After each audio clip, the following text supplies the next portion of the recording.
The yellow represents clearance problems, potential grow-in. So we looked at that on the ground, went, visited, tagged some trees, marked some trees to pull out, and we got what we wanted. This is from the most recent LiDAR pass that they did for us, and there's a huge wondrous joy of relief, that you got what you wanted. So this is just really, really cool. But whoops, well, that's kind of interesting. So, oh, okay, that's right. Sorry, my apologies. Yeah, so here actually are those redwood trees that formed one of those two groves, and so I mean, these trees are 100 years old. They've been topped for the last 60 years, off and on. Don't ask. They're gone, but they look like candelabras. Anyway, yeah. So for a final example, so here's an oak tree that both ground observers and the LiDAR said we needed to do something with. There's a little bit of growing at the top. The arborists thought topping it would be fine. I kind of wanted it out because if you top it, you have to keep topping it, and most of the trees that we've been working have been previously topped, and it's just I'm just kind of tired of working trees. Looks pretty nice, right? I mean, the tree crew told me, "You sure you want that out?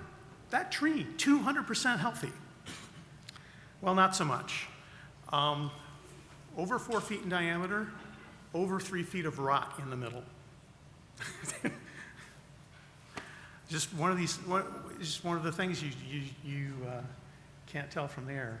But anyway, bottom line, we got what we needed to get done more on time. We worked over 250 trees. The vast majority of those we took out. We have a great deal of confidence that we got to what we needed to. And we have a enhanced understanding of where we're going to need to go, what we're going to need to, what's going to be on the agenda for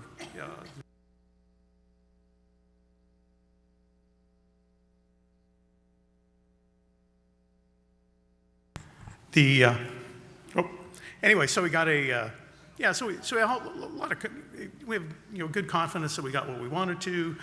We've got an enhanced understanding of what's coming up for us, near term, long term, and we've made the world a safer place, at least our little corner of it.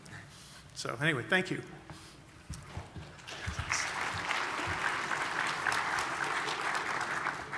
And just as a kind of a concluding, two quick comments. I think that last point there on the human insight is really important. There is a lot of talk about AI and how it's replacing people, et cetera. There is, I think, a sober reality that needs to be brought to the table around what AI is capable of. And it's very good at pointing out things that experts should look at. Right? The synthesis of human, machine, et cetera, is how we work our way towards that solution. And this problem, and it requires collaboration from a variety of disciplines, and I think that's why we're really excited to be here at this event, to see so many different groups coming together to solve something that impacts all of us in a very personal manner. So thank you.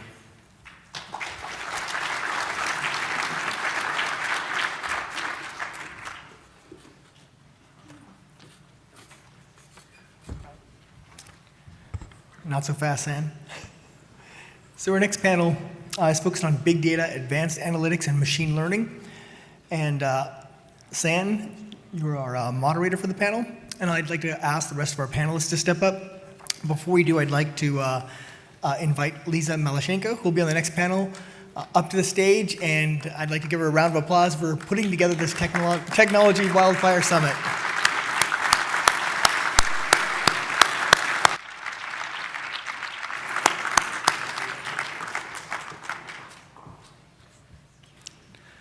All right, and we also have Ralph Garvin with Dispatchr, Ajay Madwesh from Deloitte, and Sumeet Singh from Pacific Gas and Electric.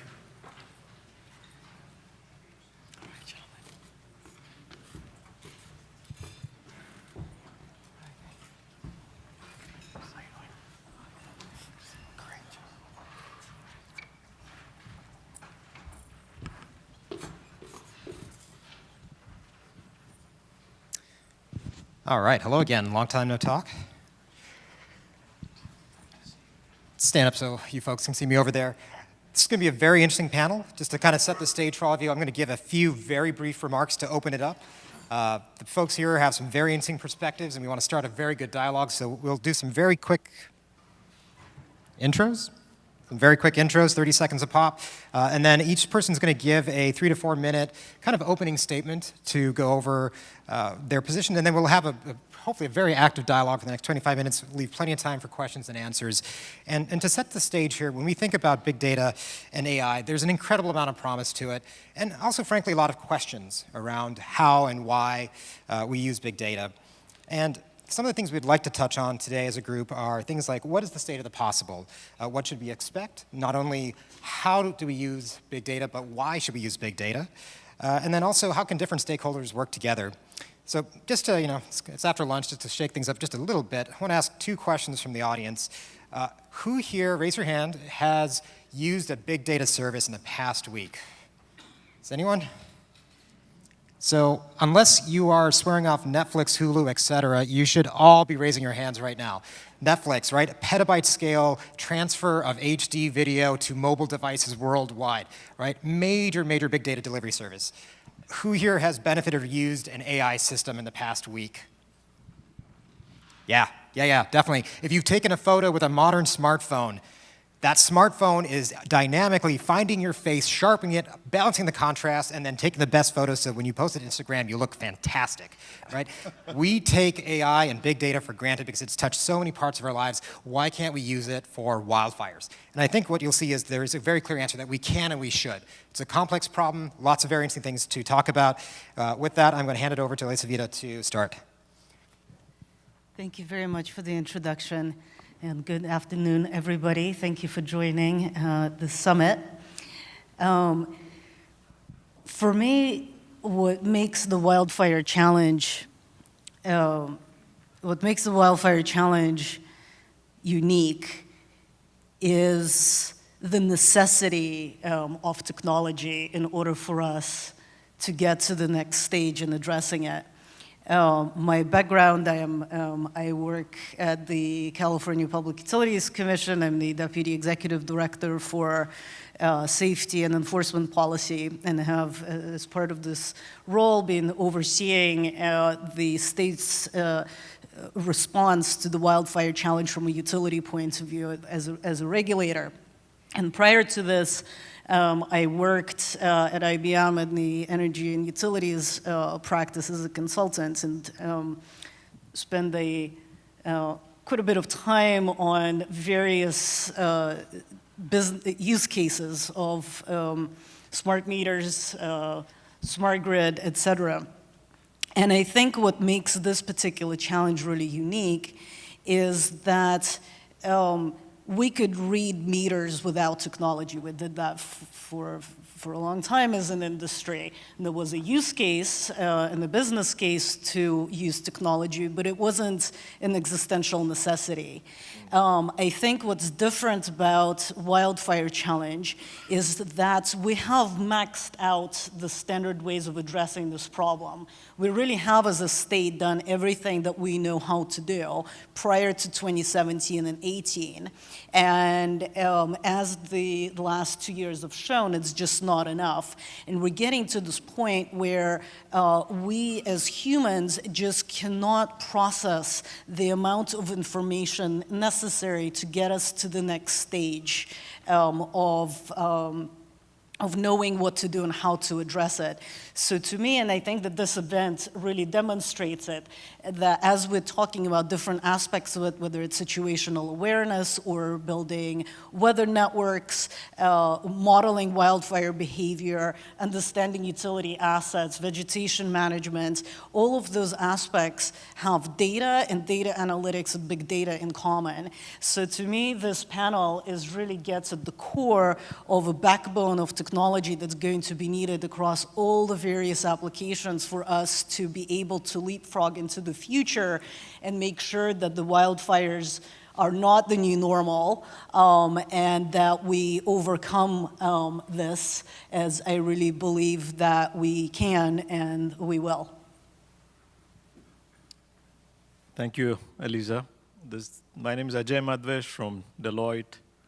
One of the things I really love about the utility industry, it's going through some turmoil right now, is the unique nature of all the different kinds of data it has to use to run its business.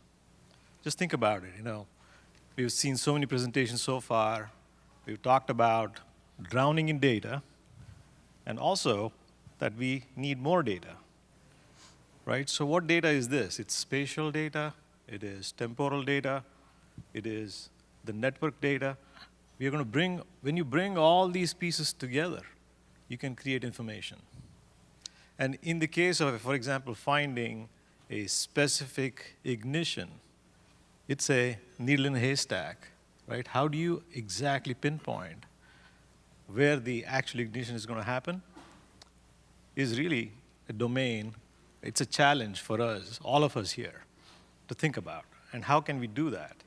So the big data actually plays, even though it's a overly used word, what it really means when it applies to a utility is to be able to synthesize these varieties of data, from environmental data to the data that they have for the assets, to the data of vegetation data. Think of it, LiDAR, drones creating data. When you conflate all this data is when you create unique information. So that's the domain. And what I hope to talk about through this session is how do you bring this to life? What are the methods you use? What's a platform that you would use to bring this to life? Thank you for the opportunity. I'm going to pass on to Ralph. Thanks, Ajay. This is a seminal moment, I think, whereby we're facing unprecedented challenges. And there's so much that you hear. And one of the things I want to do is focus. The focus is preventing wildfire with machine learning, big data, and analytics. How do you do that? And I would like to focus further and talk about something real that we can do now. And in that discussion, cover some more specific aspects of machine learning and deep learning. Specifically, most of the fires that we find have three causes: third parties, equipment, and trees being blown into power lines.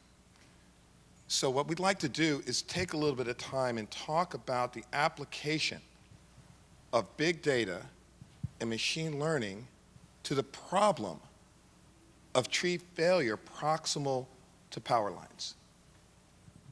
And what is there about that problem that makes it so difficult?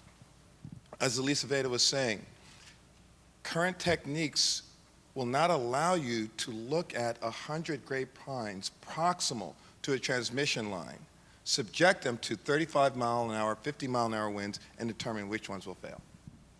And we have 121 million in this mass territory. And so what we're looking to do is take very large amounts of data, use machine learning, which has the capacity, specifically deep learning, which has the capacity to recognize subtle patterns in tree failure that humans can't. And then once you have that, you could visualize that. It gives us an opportunity to do something about that. And I guess you're going to do something about that. I'm part of the solution, right? And we're part of the solution. It's not going to be just the utilities. It's going to need the collective us. That's why I'm just so encouraged from yesterday and today just to see all of the thought leaders, the stakeholders aligned on one common mission and vision. And Ralph, you said it, is to prevent ignitions. But it's not just to prevent ignitions, it's why. And that why is to protect our families, friends, neighbors, and our communities that each and every one of us is a part of.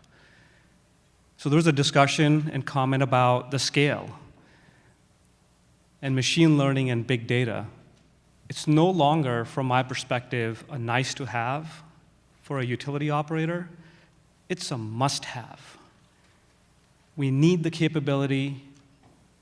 We need the enablement of this technology. And I'll share some facts and figures with you in regards to PG&E's service territory to help bring this to life from a scale standpoint. So if there's a slide, thank you. What you see behind us is a cutout of PG&E's service territory. 72,000 square miles. That's equivalent to or larger than 33 of the states in the US, larger than the state of Florida. When we look at how much of our service territory is characterized as elevated and extreme wildfire risk, it's 52% of that 72,000 square miles.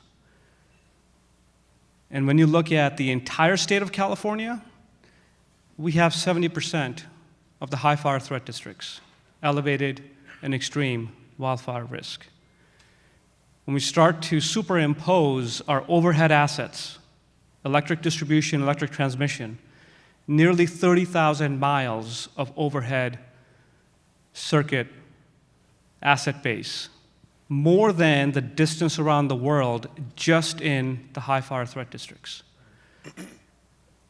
And one of the contributing factors is we happen to be, and we have the privilege of providing service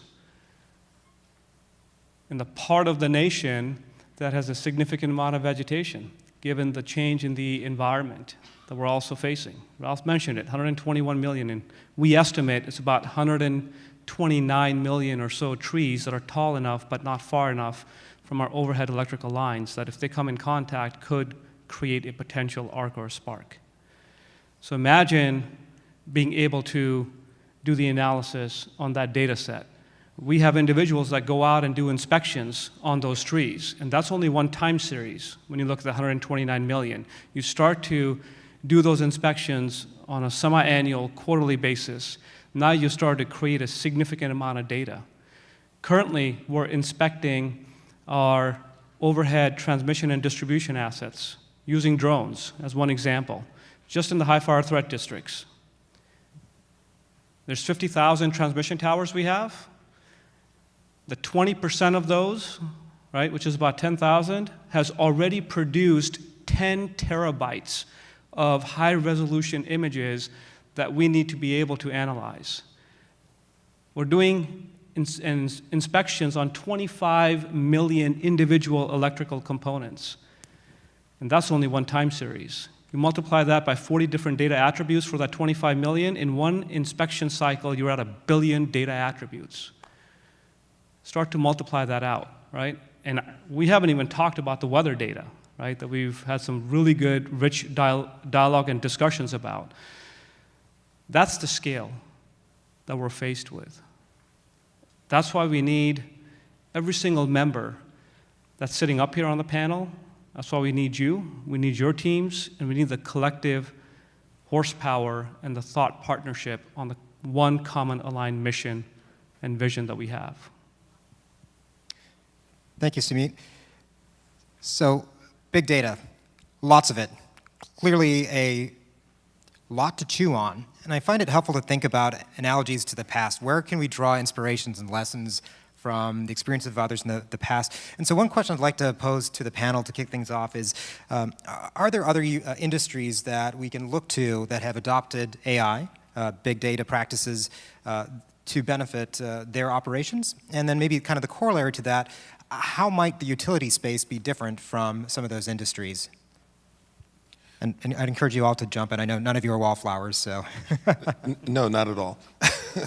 And one of the things that's fascinating is just to recognize that the capabilities that we have today, there are capabilities that exist right now that did not exist 2 years ago, 3 years ago.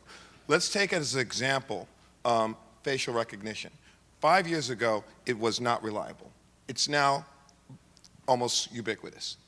And one of the things that we're looking at now is the evolution of deep learning capacities. At the same time, we're looking at wide-scale use of cloud computing. And it allows us to do exactly what you talked about, San, for you to have computing resource that is dynamic to the problem. One stat that Sumeet didn't mention is that on that same 20,000 miles of transmission line in 2016, in terms of LiDAR data, it generated 4.5 petabytes of data. Petabytes of data. And they're undergoing a project now that will do more than that in LiDAR and include the distribution system. Now imagine if we're collecting this on a regular basis. How many of you want to create servers in your garage to store all of this? Well, you'll be paying PG&E a lot of money. And it will heat your entire house. One of the things that the flexibility that this allows us to do is when you have massive computational load, that you can dynamically spool servers to handle that load. It will then give you the result, and then the server spool down.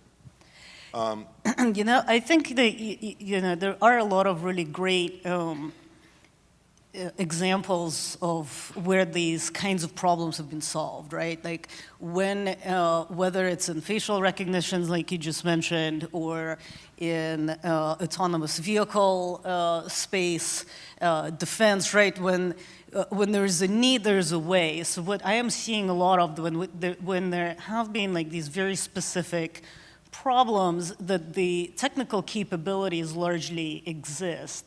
I think what makes the utility space so challenging and unique is the public necessity component and the funding and all of the interactions of stakeholders that need to come together to make it possible. I mean, some of the examples that I think are really interesting is in finance and risk assessment, right? I mean, the capabilities there are tremendous, but you can't just take that model and replicate it in the utility space. And one thing that I have... Why not? Well, because of the public necessity of the utilities service and the impact that mistakes can have on both the public safety, on the economy, and on rates, right? So when we're talking about deploying technology, it isn't just about the capabilities, it's about accountability and making sure that the public that's ultimately paying for these investments gets a return on this.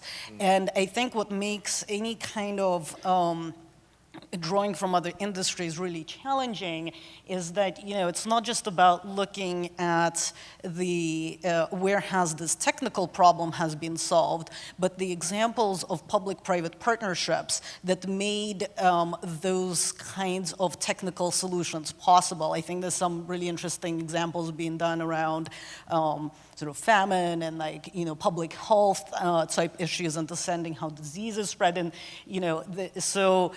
I think that one question I guess that I would pose is not only where can we draw examples from a technical perspective, but where can we find examples of models that work, of applying technology to a societal problem, because it really is a societal problem. It's not just a utility problem.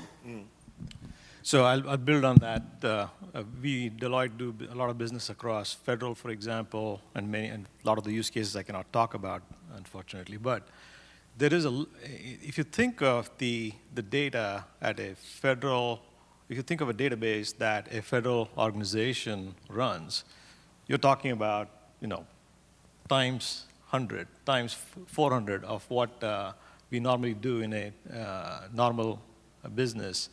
So there are use cases that have been done. There are places where technology and societal benefits, CDC, for example, is an excellent example of how they track the diseases spread. And that's a pure application of artificial intelligence, machine learning on where the largest potential of outbreaks might be, and so on. So we can definitely learn from the other industries. I want to go back to something that Ralph said. And it's a story that I'm going to tell you circa 1999, 2000, when we, as a part of a product development, we were looking to build neural nets into a protection relay with the intent of being able to identify a conductor that's on the ground, so-called high impedance faults. We knew at that time that even applying many DSPs, many CPUs, the compute power was completely not enough to be able to run these neural nets in real time. So the use cases that exist today are becoming more real time. It's not information being available after an hour or something that has happened is not very valuable. Or it is valuable, but not in the immediate nature of what we need. So if you think of cloud as an elastic environment in which it lets you scale to whatever needs you have, at that moment, you may be crunching very large amounts of data. And if you do machine learning, and it is looking at data across all these different varieties of data that is being put in and organizing it, you need something much more than the traditional data centers that used to serve you. So as a utility, I know most of you are already looking at cloud, but some amount of regulatory relief that they might get to help that situation would be great as well. Not the least of it, on the regulation side, you need to be at the same speed at the rate at which things are going on so that you are aware of the participants within your territory and what their needs are, and not have to react to that year and a half, 2 years later. So that's something that is beneficial from both sides. The utilities benefit from that, and the regulation benefits from that as well. The last thing I'll quickly add, San, is that it's not just a challenge in terms of the volume of the data and the integration of the data. The challenge from my perspective is the analytics, right? And drawing the correlations in terms of leading indicators around a LiDAR data set, around potential outages that could lead to a ignition event, that could lead to a more catastrophic wildfire. So it's a combination of those, and really, the element that needs a lot of focus and support is analytics. I mean, I could tell you that I've had a number of service providers that have approached me claiming that they have a machine learning solution for the drone inspections that we're doing today on the transmission inspection towers. And I could tell you that every single one of them, we actually are starting from scratch in terms of building the model to be able to do correlations in terms of what a good component looks like, what a poor component looks like, and there's a whole host of images and data set that has to be fed to have the machine learn, right? So it's not an element of overpromising. The other challenge on the utility side is that we have been more siloed, right, in terms of being protective of our data. And that's really one of the opportunity as we expand and break down some of those silos in between us. Now we've got a much greater data set to be able to draw those correlations from.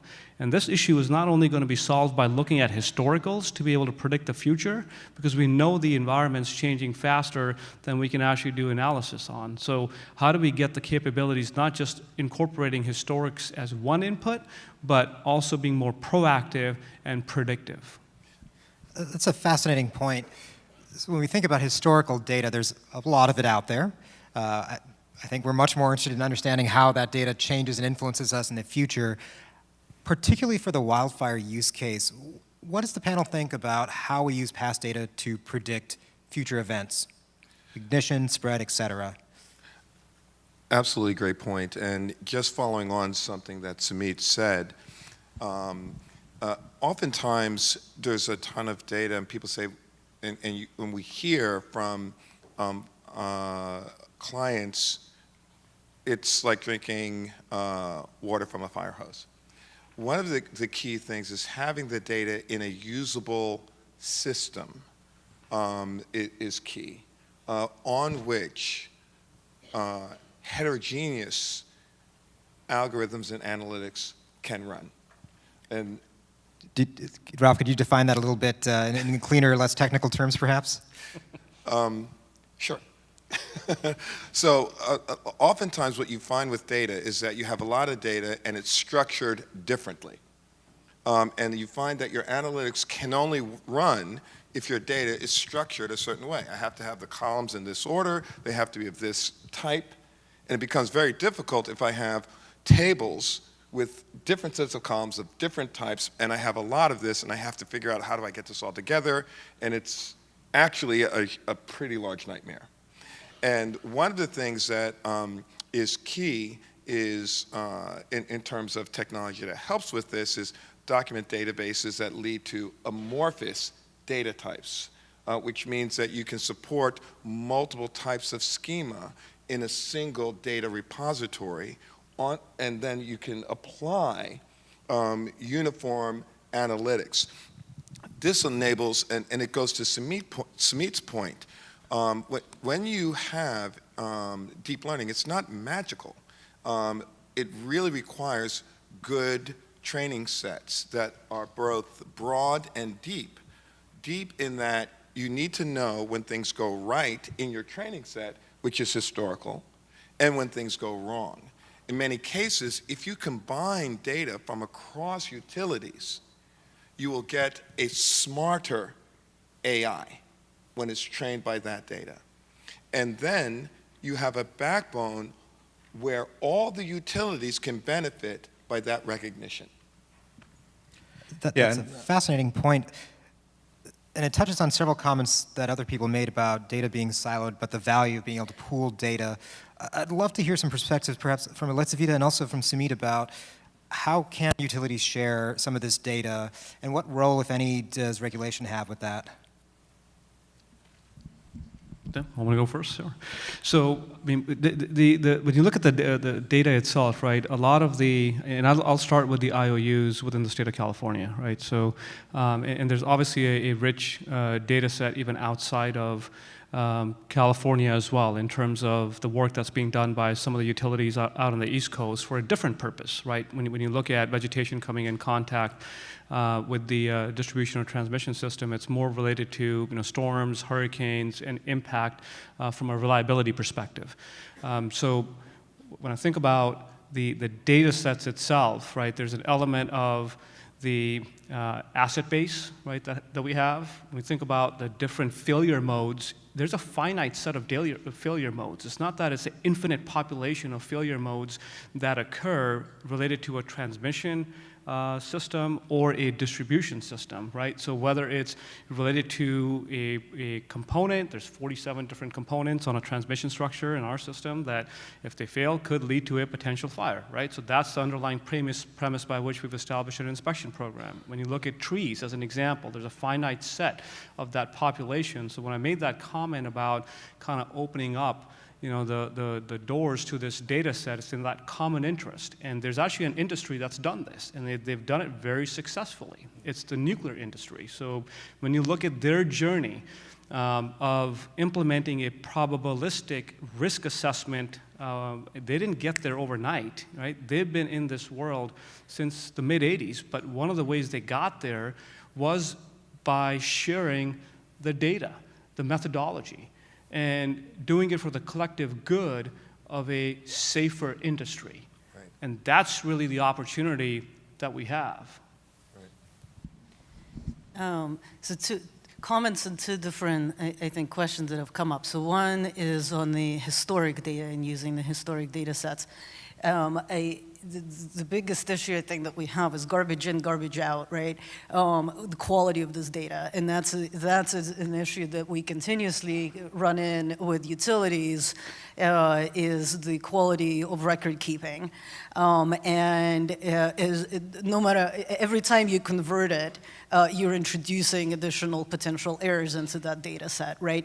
And as long as you keep rehashing that, you're not actually improving the knowledge that you have about your asset base.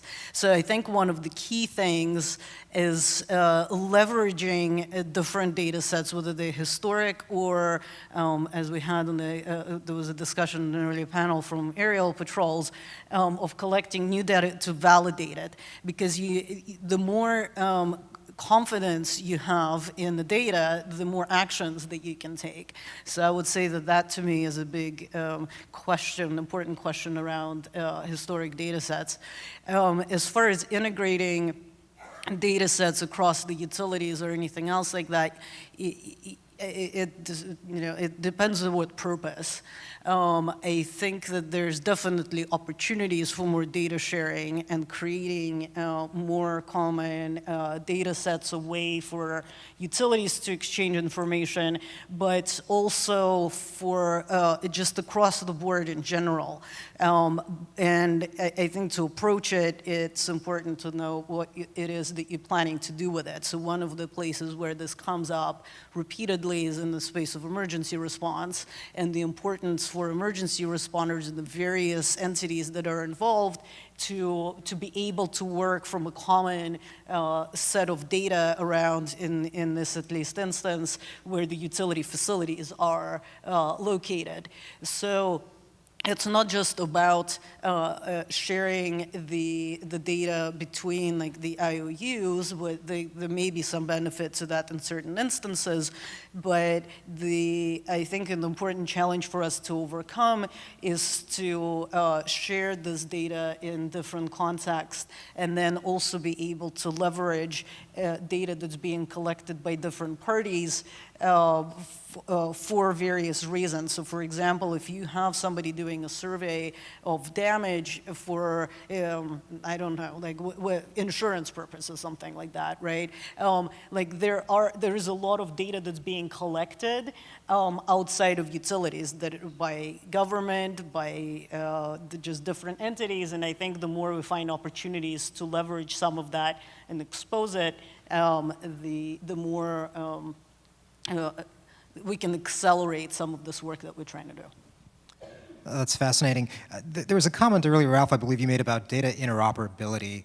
And that's certainly been true in my experience, that you probably spend more time prepping a data set to ingest it and act upon it than to actually process it. And Ajay, I was curious whether in your line of work you've, touching multiple entities, have you noticed any trends or learned lessons about how a community can better share data? Yeah, actually, no, I don't know if you're aware of this concept called as open data.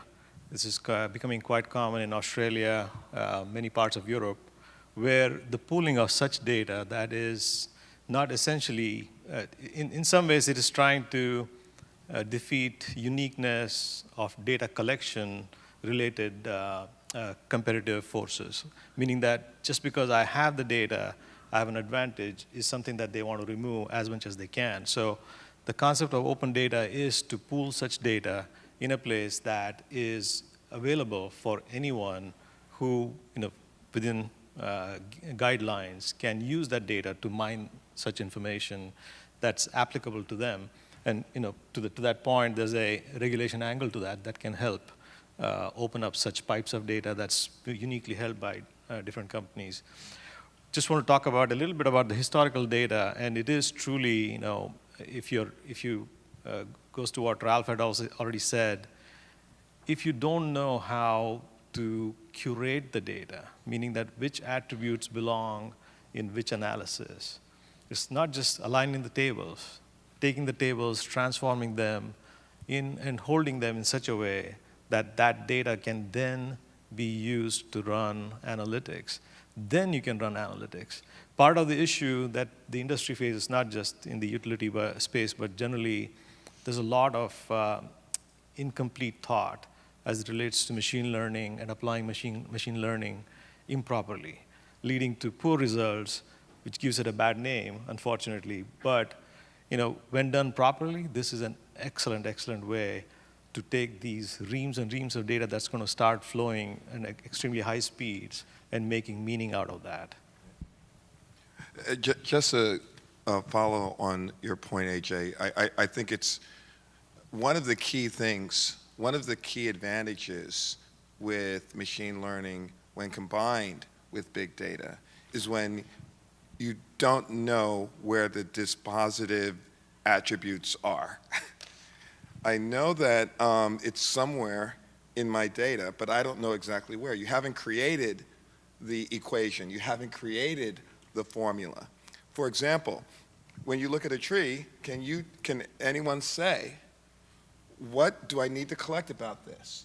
And the very unique power of having a machine going through extremely large volumes of data is its ability to recognize those subtle patterns in various attributes and associate them and make predictions and then train on it.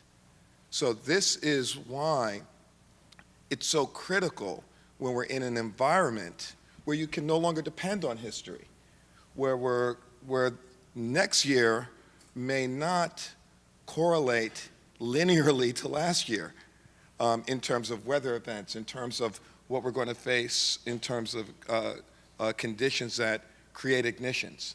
So it's an opportunity that exists today. And one of the things that Elizaveta mentioned is that it runs in some ways a grain of what utilities had to do. Because previously, we had to keep things within boundaries because going outside of boundaries in terms of a 10-year solution, something that's been out there for 5 years, if it didn't work as advertised, things would go horribly wrong. This is also the case with drones. I mean, you don't want the drone to be at the bleeding edge of technology with regards to navigation. That's not, you don't want to be out there. But in terms of technologies that can potentially gain insight from data, this is where we have to take a step forward. On a related topic, we've been kind of alluding to the fact that this is a very complex problem and that a lot of different parties will need to collaborate. And I feel that this is particularly true within the realm of data science.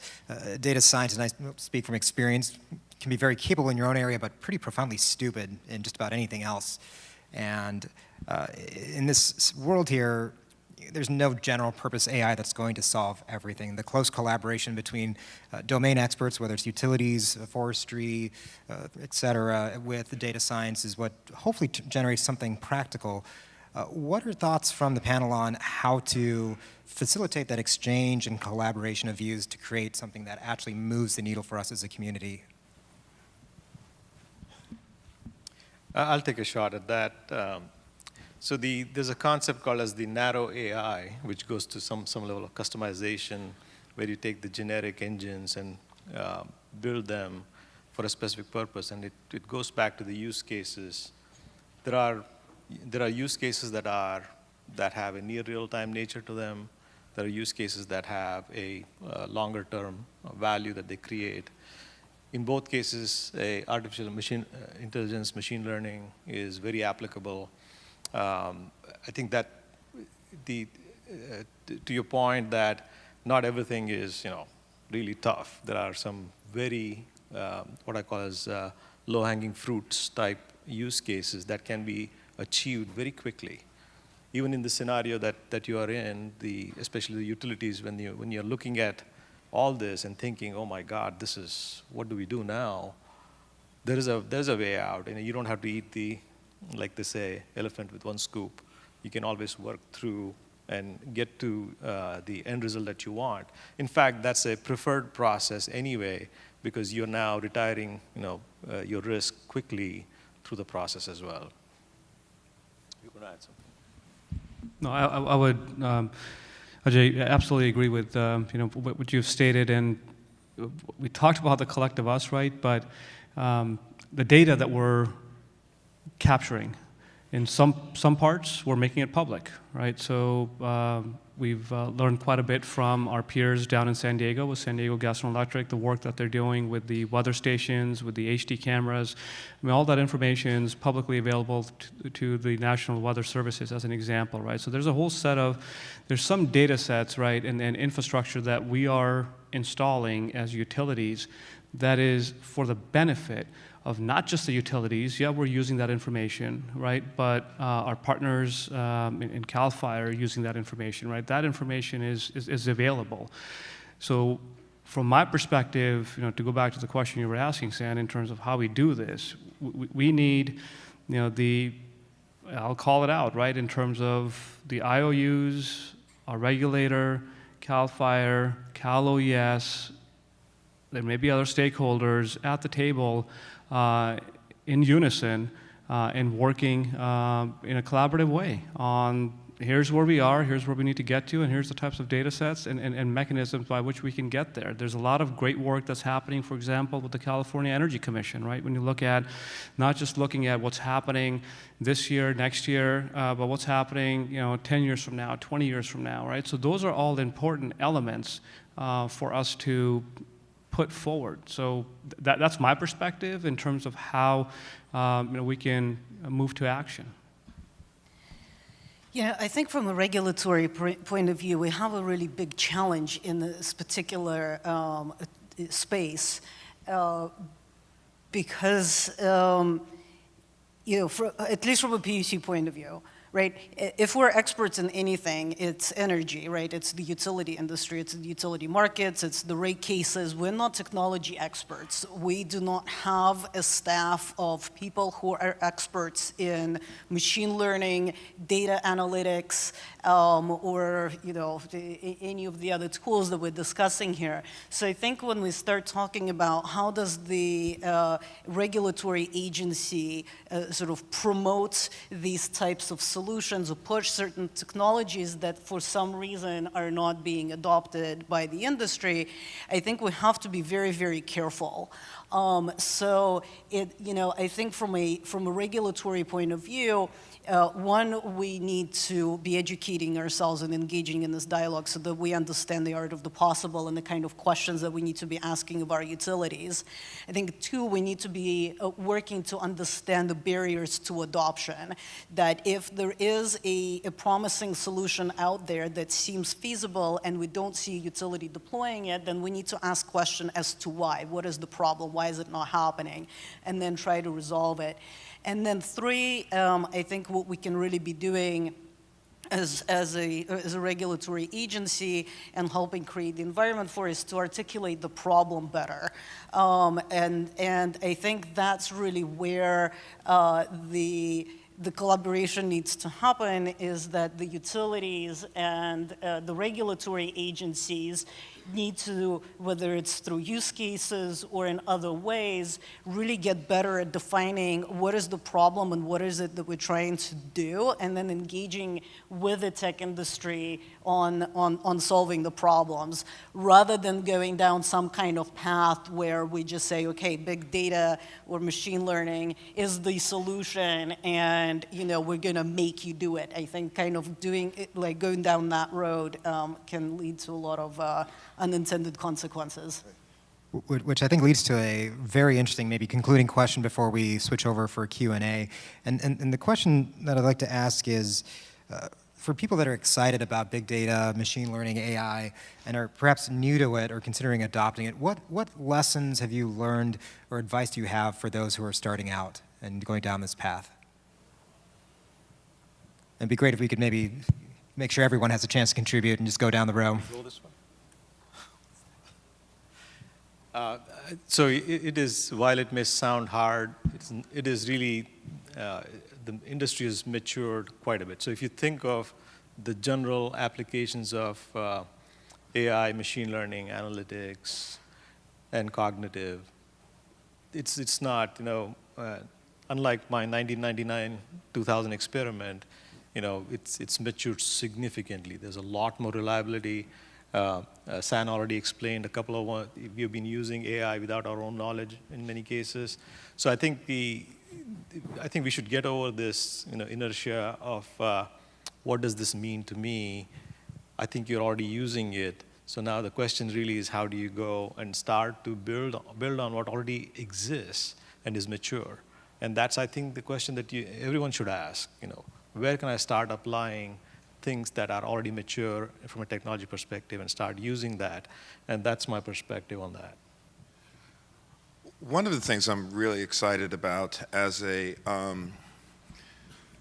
both a computer scientist and a tech CEO is the opportunity to do something that's like not a dating app, to do something that actually like really makes a difference, and that I could say, at the end of next fire season, look.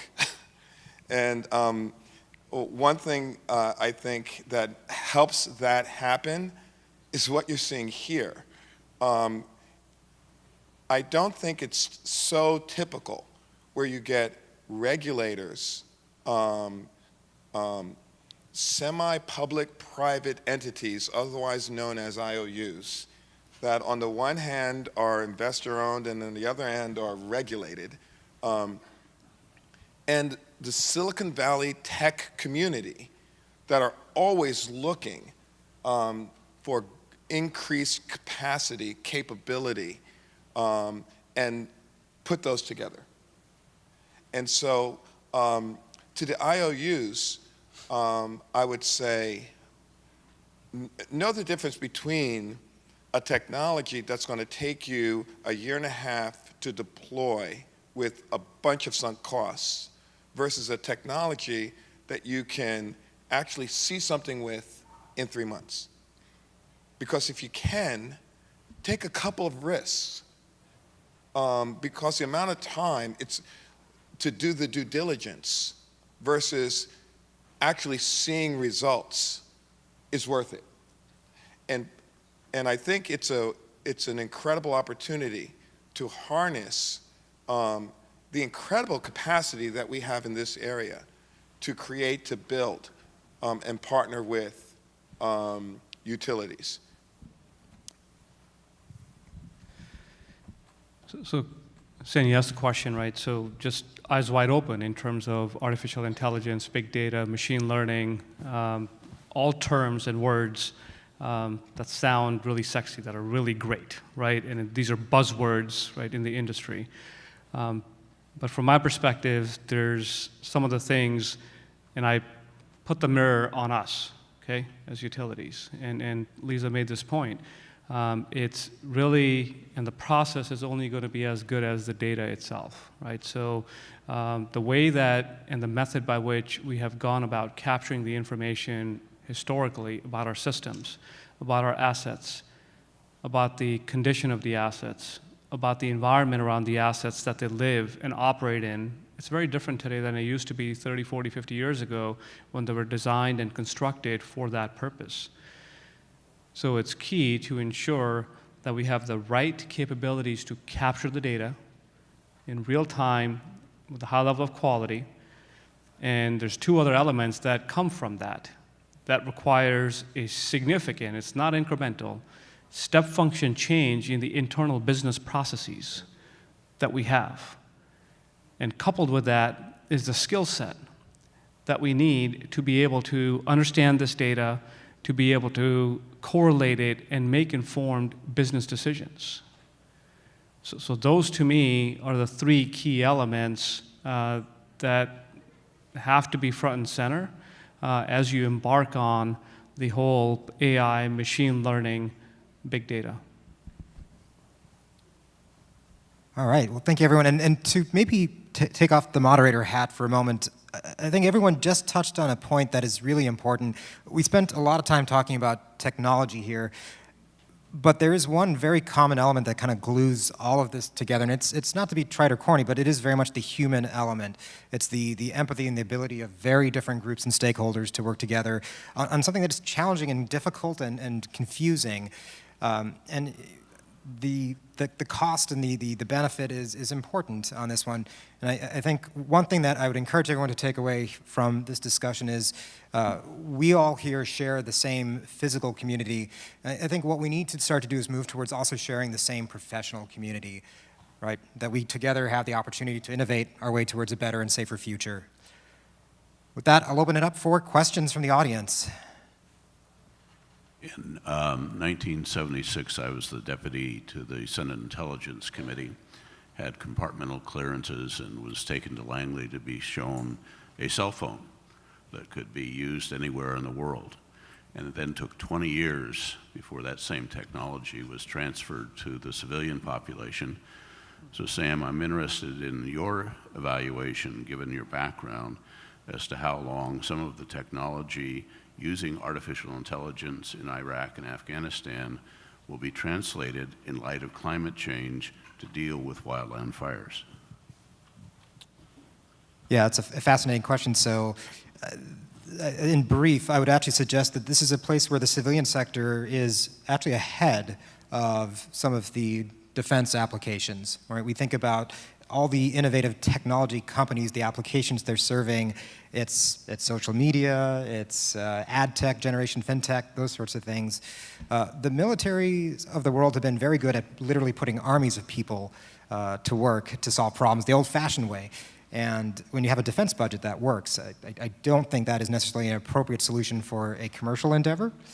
And so what I see as exciting is, in many cases, these technologies and the key enablers the foundation is laid by investments in the military community, but there is very much an opportunity for us to deploy these things here at a scale and speed that exceeds what we might see overseas. I don't know if the rest of the panel would agree with that innovation at home drives things faster and is crucial. I think the answers sometimes can be complicated. And if you just take AI, machine learning in its own silo, I think it's fair to say that we are well ahead. The commercial industry is well ahead of military from that perspective. But we do have to look at the drones, the technologies that came in from the drones. A lot of these were incubated through many different military operations. So today, the fact that we can embed all kinds of sensors, slap-on sensors onto a transformer to get the vibration sensing information, all of that, there was some level of incubation that happened in possibly the defense industry or somewhere else that came here. What we are looking to do is harness all of these pieces that are out there to the benefit of the community and the actual industry that we serve, in this case, the utilities. I think that's a great question, and as a former Navy, I can say that in some cases, it's without a doubt the commercial technologies ahead. Like, for example, I worked in something called a Combat Information Center where they were using Motorola 6800 microprocessors. I know them. That I had to look up in a science, technology, and society class that I took what that was. But it's a really old processor. I think the first Mac had a Motorola processor. So I can't even count how many generations ahead. And part of the reason is that it has to, your computer doesn't have to survive an EMP. And so because of that, we have much faster processors. And for example, with regard to AI, I think some of the multi-purpose, heavily layered neural networks, otherwise known as deep learning, are incredible, absolutely incredible. And one of the interesting things about these deep learning systems is that they can be applied to multiple domains. Our friends here at Google, for example, DeepMind, plays Go and chess. And normally you'd have to configure a specific neural network for each of those applications. So in some cases, commercial enables things to get to the market faster.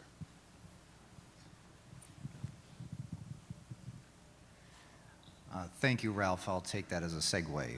My name's Lee Boyce. I represent Google X. We're the department that produced Brain that got spun off, which made TensorFlow and all the tools that everybody seems to use for these things. And yes, to answer the gentleman's question earlier, we got into trouble over Maven when the Department of Defense came to us to help solve their problem. So, Ralph, you nailed it. The commercial side, in this case, is actually more advanced. And I want to thank the whole panel. You guys really did a great job. I have no qualms about what you said about AI and ML.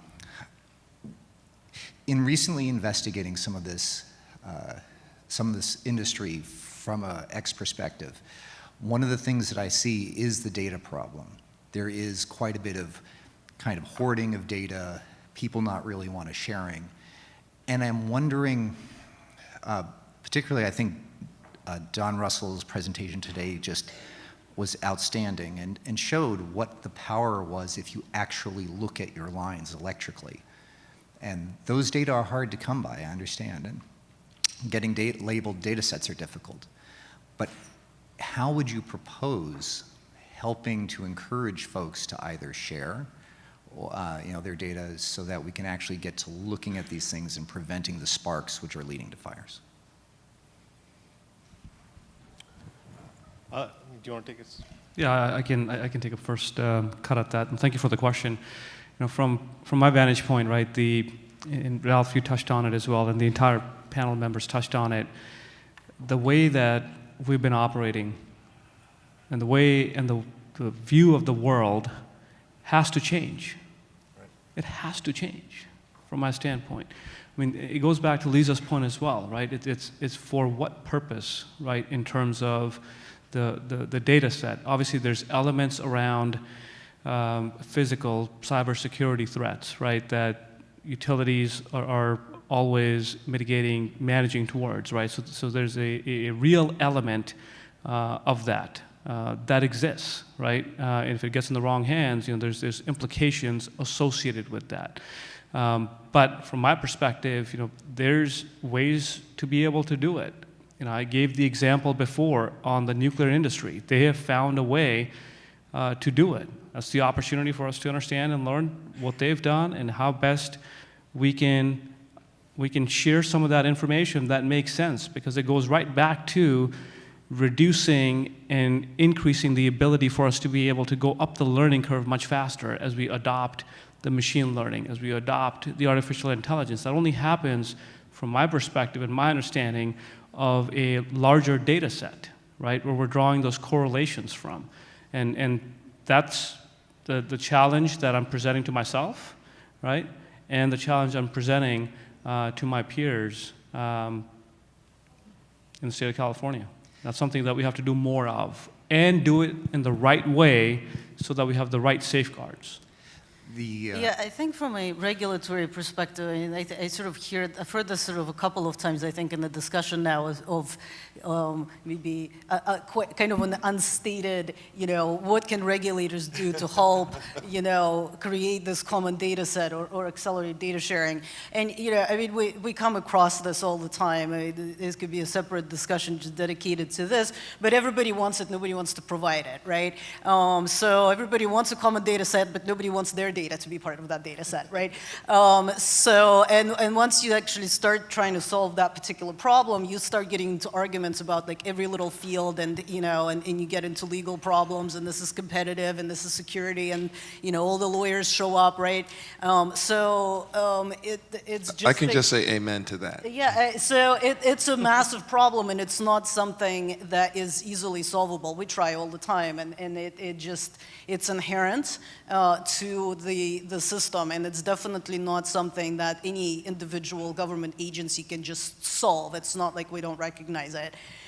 So I think, like to Sumeet's point, the mindset around this needs to change, and without industry being more willing to give it up, and just kind of how we approach this question, I think it's currently very difficult to make improvements. And then, the second part that comes with this as well, outside of people, everybody wants it, nobody wants to share it, is that you do need to house it somewhere, and that comes with costs.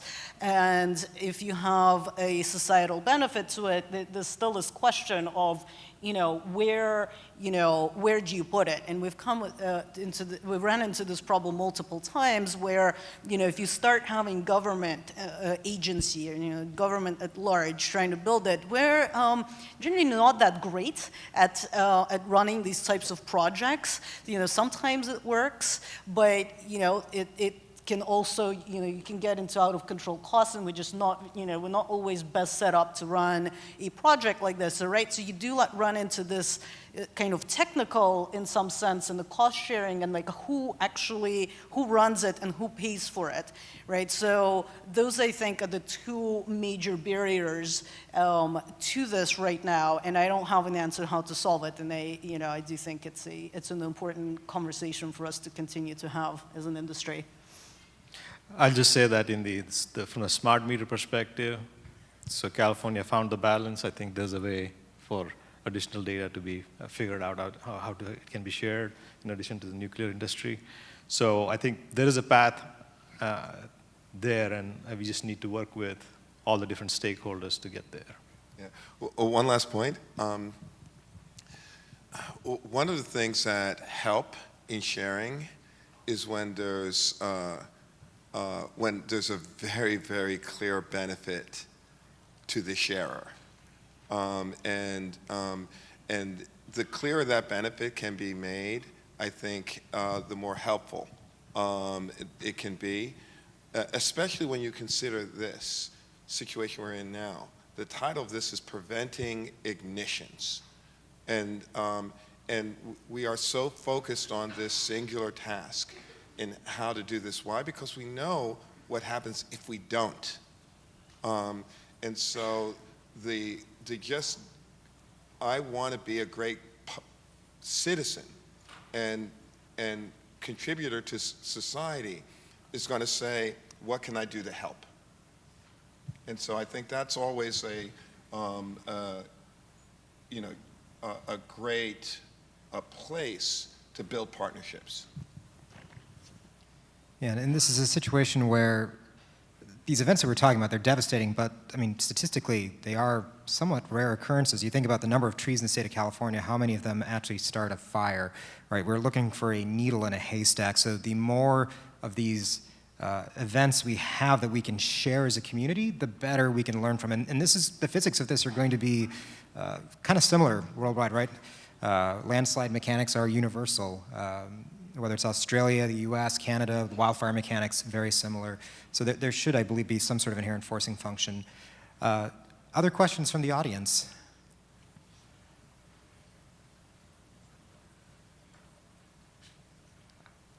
Got one over there on the right. I've got a question. My name is Josh Hacker from Jupiter Intelligence, and I want to ask. I want to put a thought experiment on the table that touches on a few of the aspects that have come up between data morphology, the applicability of current data to the new normal and future, and these kinds of things. And so I just want to ask the panel from what I'm sure is various points of views, if you had a data set, okay, that was perfect, that could tell you how to prevent ignitions in, well, optimally now, but even in 5 to 10 to 15 years when things maybe are different, or 20, what would that look like? So there's maybe a little caveat in there. I don't think our goal is to prevent all ignitions, because we can't control lightning, we can't control arson or something like that, but we should have a goal of preventing or eliminating all preventable ignitions. But with that, I'm curious what the panel thinks. It's a fascinating question. So let me repeat the question, make sure I understand. So you're saying if we had this fictional unicorn that we call perfect data, and how would we use that to prevent ignition? That perfect data would tell me exactly which tree would fail and when. I'd go and cut it. That's what I would do. Perfect data would be able to tell us exactly which tree 5 days from now would fail. And we would go and mitigate that risk. So, but that's a... No, I think I know Ralph is much deeper than what he just explained, so I'm just going to talk to what he normally does. So I think the aspect that you're referring to is the stochasticity of the weather data, for example, which is an implication on everything from water tables to vegetation growth to everything else. So the mathematical models exist to be able to model stochastic with mean reversions. So those are the models that we would have to apply. But to San's point, it's not going to be perfect. What we can do is get from where we are to a point where Ralph and I were talking about this, there's 1 million trees. Out of that, can I get it down to 1,000? Can I get it down to 500? That itself is a huge thing for us to do right now. And as we progress forward, there may be sensors that we may be able to apply. There may be other things that we may be able to apply in those vulnerable areas that will get us to potentially preventable ignitions. And I think that's how we would approach that. Well, one thing I just want to add on to that, right, is all of us have a desire for a perfect standard. Right. And perfection for the system to operate in that way. But that's not realistic, right? So I'll give you a parallel example. So when you look at the airline industry, the only thing I wish I have to think about, given my risk mindset when I board an airplane, is if my Wi-Fi is going to work or not. It's the only thing I'd like to worry about. But that's not the only thing I worry about. One of the things that crosses my mind is, am I going to land safely, right? Are the passengers that are on this plane going to land safely? The likelihood of a crash is low, but it's not zero, right? And that's the same environment, and that's exactly how an electrical system operates as well. So all the things we're talking about here put forward a great challenge, right? So if the data input is perfect, can the output be perfect as well? I mean, that's really the question that I think you're putting forward. Right. Yeah, that's a great point, because let's assume we don't have perfect. What is the best realistic data and the most realistic outcome? That would mean that we have a data set large enough where the set of possible igniting trees is small enough, and we would know about them early enough so that we could send people to manage them. And that's probably a more realistic definition of the goal of this machine learning system, is not necessarily to tell you this tree will fail, right? But to reduce the search set small enough and to give you that information early enough where your operational capacity can manage it. And then the next step is, if you miss, which you will, that you have a layered system of mitigating that risk.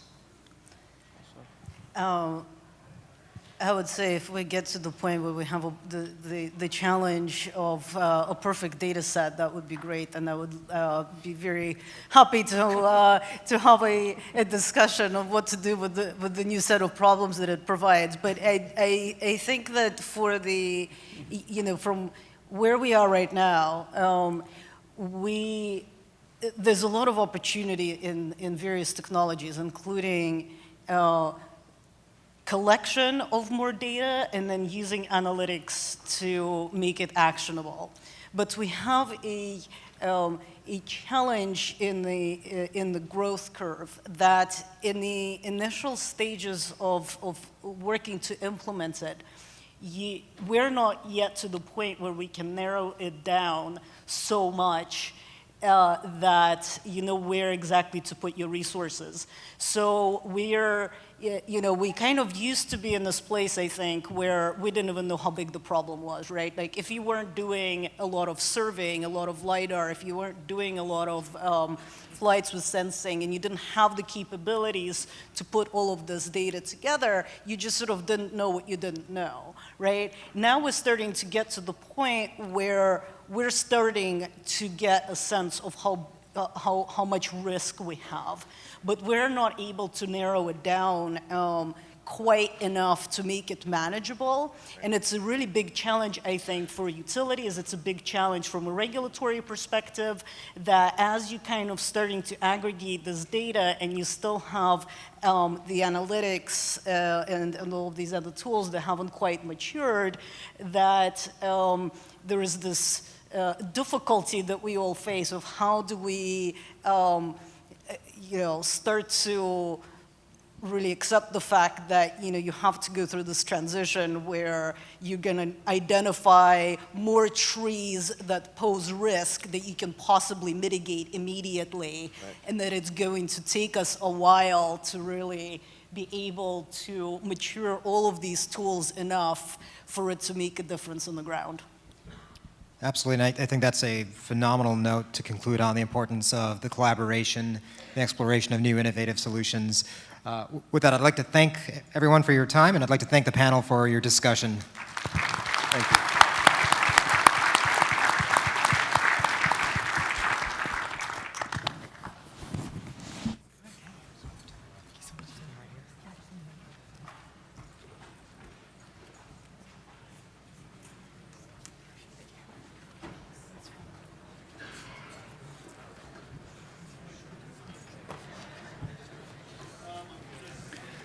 All right, so we're pushing up against our closing session. So I'll give everyone just a minute here to grab their seats. I know we have the Redwood Room joining us for our final few presentations. And our next session is entitled How New Technologies and NGOs Are Redefining Global Resilience, Response, and Recovery. Lessons learned from the front lines of humanitarian aid. And I'd like to welcome to the stage Chris Wilch with Microsoft Corporation and Jason Parks from Contra Costa County.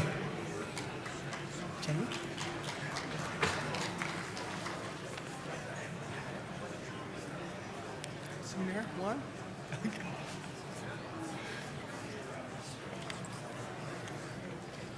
They still getting you loaded up?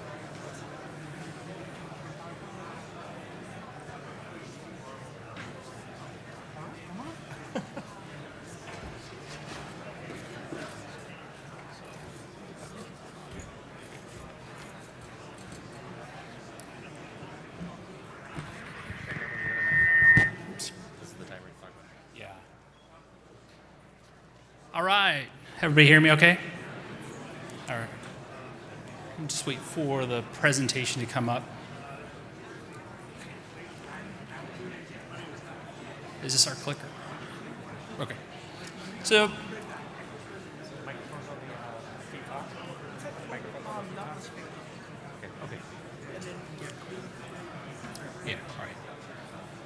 So thank you, everyone. My name is Chris Wilch. I'm a data and artificial intelligence specialist for Microsoft Corporation.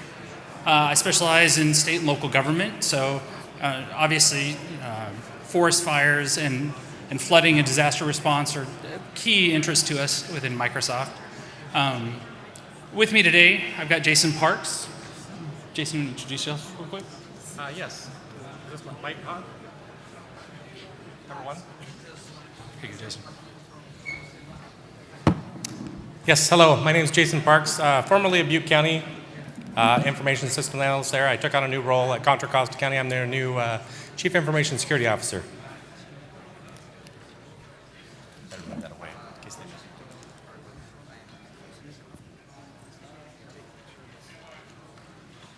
We are not advancing.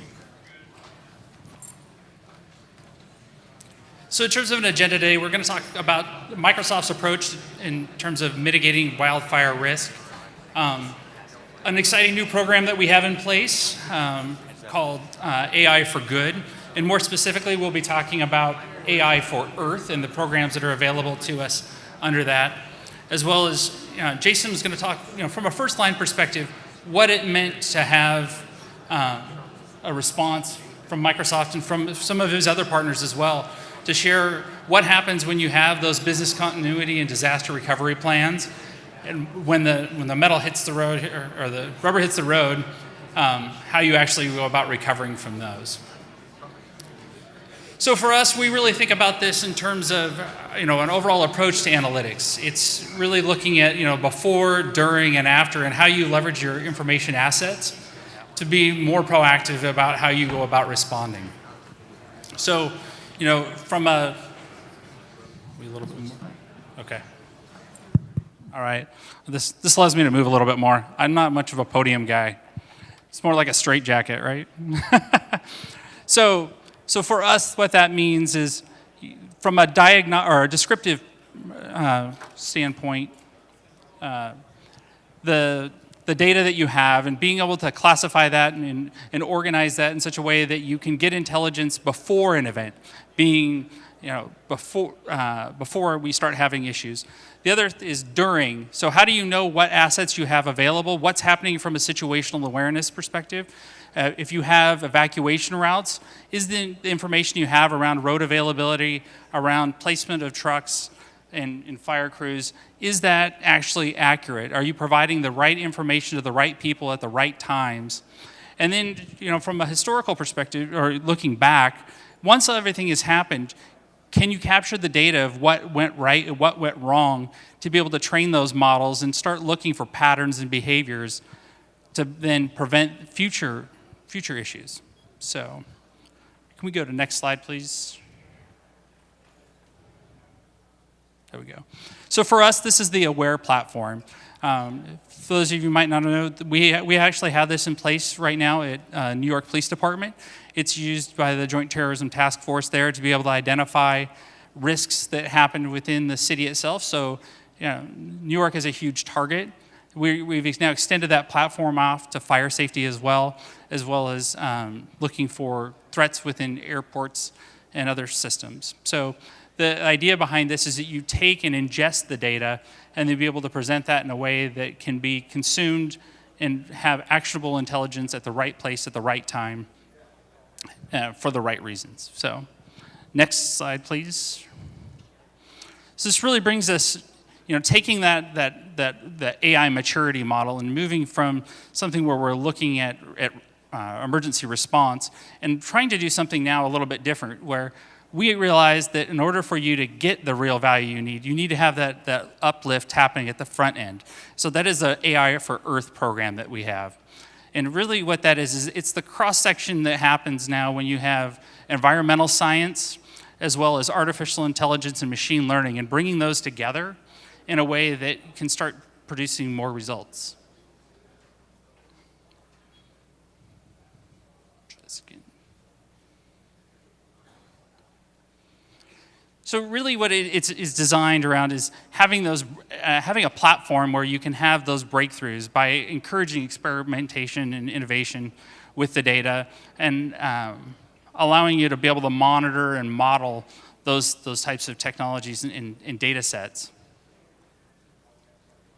So for us, that AI for Earth first focuses around agriculture, so looking at how do we leverage the finite sources of resources that we have today around crops and agriculture, or water placement within those, so within the aqueducts themselves. You know, water being a finite resource within that, how do we make sure that it's able to be preserved? I'm from Salem, Oregon. For those of you who don't know Salem, we were actually probably the butt of most of the jokes last year when it came to clean drinking water. We actually had a do not drink order in place for almost 2 months due to blue-green algae. And it's something that when you look at what the environmental science leading into these things, you know, previously it was okay to clear cut and have those areas surrounding the water sources. Now what you find is that if you look at the science around that, what happens is just large amounts of nutrients that are now washing into that water source and then making their way into the drinking water for the community. So the other thing in terms of this is biodiversity. Of the 10 million species that we have on Earth, less than 5% of that actually have been researched. And as you start looking at the ecosystem and the whole supply chain that happens within an ecosystem, when we start seeing large portions of those populations dying off, we don't understand yet what the impacts of those are going to be. And there's going to be a huge impact within the forests themselves, which really brings us to the ultimate goal, which is the climate change. So what we have now is a model that is really based on, what we were talking about earlier, Jason, is based on black and white technology when we're in a 4K world, where things are changing constantly, and the things that we knew to be true before don't hold up. So having the ability to analyze that data on a more readily, or easier basis makes it much more advantageous going forward. So with that, so Jason, you were over at Butte County, Yes. Prior to Contra Costa, is your Correct. So you've been through this now before. What are some things that you wish you had then that you now that you've moved on to Contra Costa that you're looking to have in place before you go? One of the biggest things is just the information ready to go in the cloud for us. I mean, you guys all remember the spillway incident.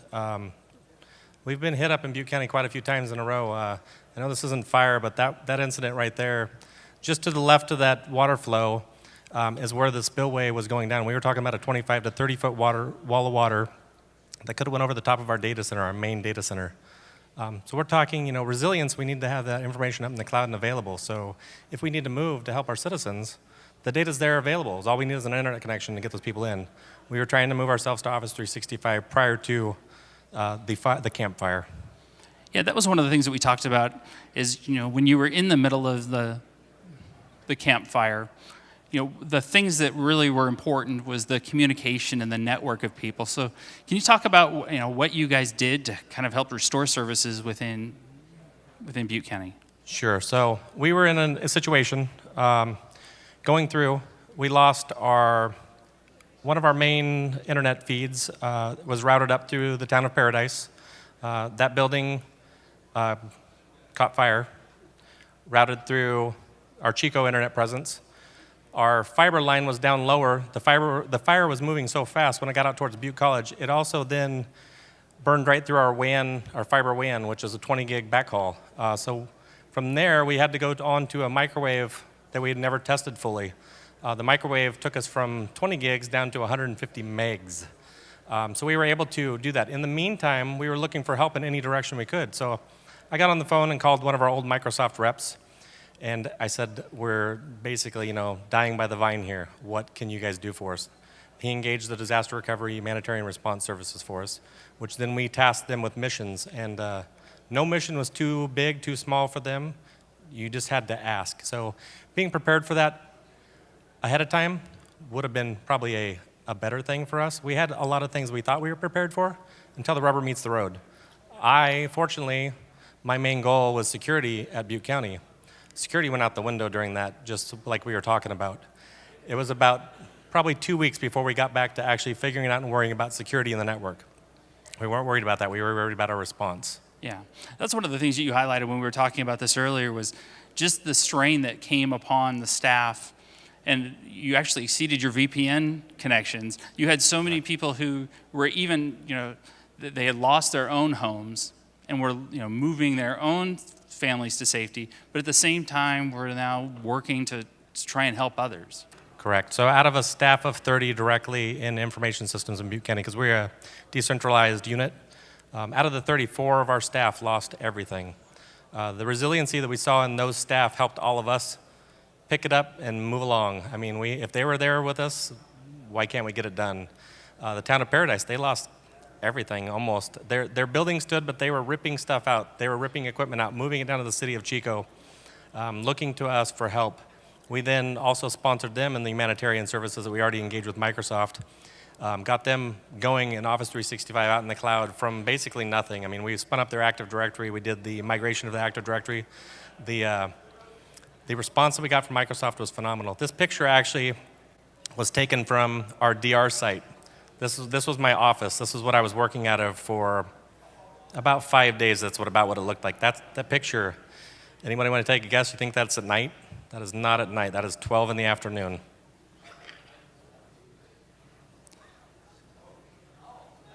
So that was one of the things when we talked earlier, you were talking about just the amount of resources that came to bear, not just from Microsoft, but from other technology providers, and being able to leverage that for real-time, kind of decision intelligence. Can you talk a little bit about what that was like for you guys?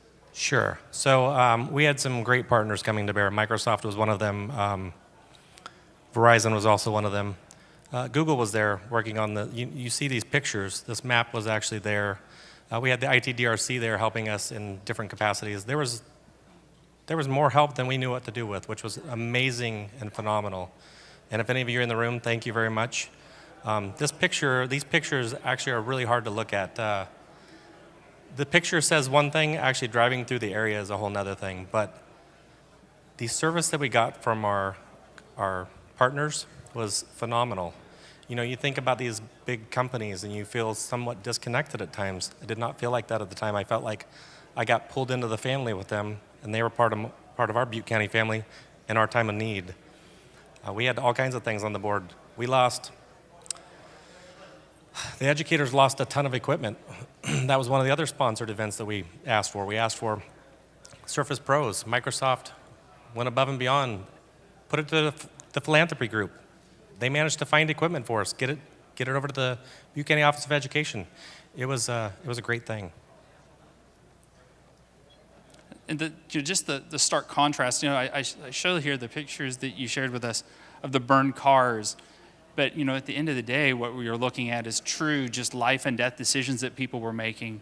And, one of the things we talked about was, as the fire was approaching, people were making life and death decisions around whether to go left or to go right, and how ultimately, the traffic. Can you talk a little bit about what happened there? So yeah, everything kind of goes out the window in those situations. The traffic coming down the hills, usually 2 lanes up, 2 lanes down from Paradise.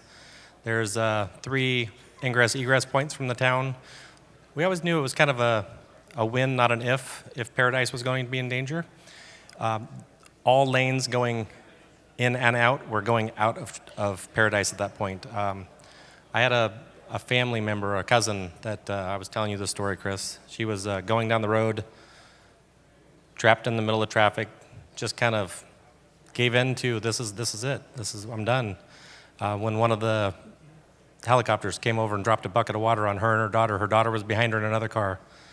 Those are the kind of events you kept hearing over and over and over. Just different things of the help that was, the first responders were great partners as well, obviously. Yeah. They were huge in this. Yeah, especially with the room full of people we have here today. Those emergency responders are first line. Yes. And what it really comes down to is, in the time of need, it really comes down to that network of people. So as you're here at the conference, please make sure you reach out and introduce yourself to somebody you might not normally talk to. Take advantage of that opportunity to build upon that. So I'm going to leave you with one parting thing. So for those of you that are interested in trying to leverage some of these things that we've discussed today in terms of AI for Earth and the grant process. If you click on, or if you take a picture or scan the QR code, I'm going to date myself here. That will take you to the presentation materials we've had here today, as well as all of the grants information for the AI for Earth program. Kelly is down here in the front row for us. She helps coordinate that program for Microsoft. So with that, I really appreciate your time today. Thank you.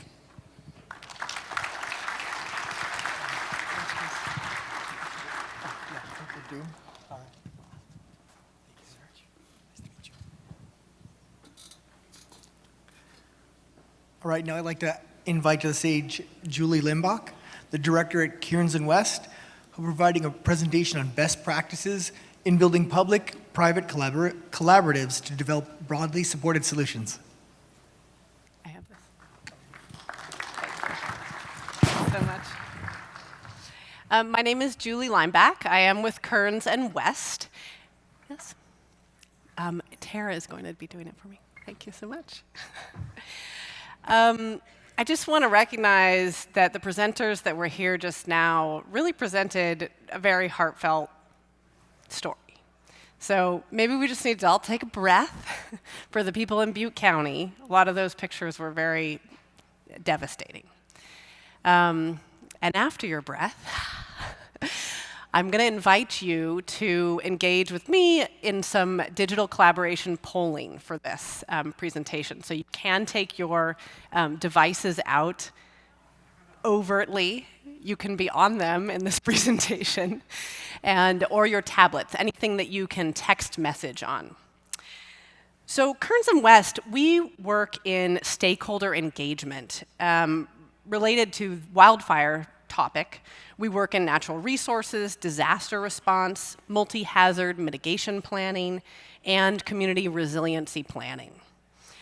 My colleagues and I have created many public-private partnerships over the years, many collaborative groups, multi-sector. And in our experience, it is critical to start by assessing the stakeholders' interests, concerns, and needs. And that was touched on up here in the last panel. Elizaveta and some of the group were talking about how do we make sure that we're clear on the incentives for the stakeholders who are going to be getting together. The stakeholder assessment is, in our practice, what we go to first. So how can a public-private partnership add value to priority technology efforts to reduce wildfire? I think the answer to that actually lies with you, which is why we're going to do some polling. It'll be sort of like a preliminary sample of a stakeholder assessment. With so many of you in the room here, I know many of you have left, but you're the lucky ones because you are going to now be part of the sample questions and be able to give your input, which I will then give to the conference organizers. So again, you can take your phones out or your tablets, and my intention is that we learn a little bit more about each other's priorities, each other's concerns, and interests here today. Hopefully pique your interest for more. Stakeholder assessment, usually we investigate these kinds of questions. We seek to understand the interests and concerns of different stakeholder groups, their issues and priorities, their willingness and capacity to participate. The benefits and incentives have to be clear for each type of stakeholder. And the feasibility of agreement. There might be some areas where it looks like there's going to be feasibility of agreement, and other areas where there's complete divergence to start out. As well as alternatives to negotiation or alternatives to collaboration. Do they have a better option? We would like to know these things going in so that we can tailor the collaborative group to meet those needs. I don't quite have enough time to sit down with every one of you during this lightning presentation and get at that full set, even though I am very curious. And so we're going to do some polling. So for the polling, if you get out your phones, we're going to use an app called Poll Everywhere. It uses just text messaging. We don't even have to go into our browsers. And you don't need to download anything. Your normal data rates for text messaging will apply. And I won't be contacting you afterward. Your ID is completely private, right? So when you leave this poll, there won't be any messages afterward. So now I'm going to tell you how to use it. It's up there on the screen, but I'm going to walk you through it. You're going to dial the number 22333, and you're going to send the message wild, as in wildfire. It's not case sensitive. And you should receive a confirmation message that you have entered my poll. You may receive a follow-up message that says something like, is it okay if you're sending messages to this number? And yes, it is okay, at least on my end. Okay, so I'm going to give you a second here. It looks like most people are doing that. So this is a practice question. Obviously a silly practice question, but just to get you going on how to use the tool. So all you have to do is text A or B. You don't need to write out vanilla or chocolate. This is just what's your favorite flavor of ice cream. Oh. If you do caps, it's good. I'm getting some feedback that no, it is case sensitive. Did you get a message?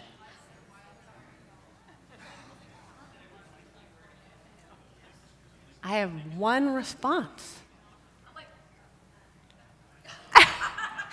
Winner down here in the front.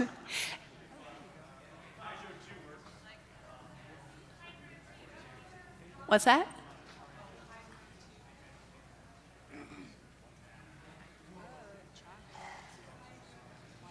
Hydro 2?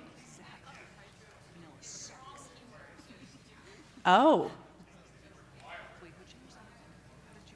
Oh. Okay, oh, I see. Okay, so I'm sorry, thank you. The keyword got switched on me here. We're going to text Hydro 02. Oh, sorry, Hydro 2. HYDRO2. And it looks like we are getting some responses. Thank you for rolling with me here, people. My word got changed. It's been wild for 3 weeks, and now it's Hydro 2. All right, so that was a good practice. We've got a number of chocolate, but vanilla is definitely beating them out. And we still have answers coming in.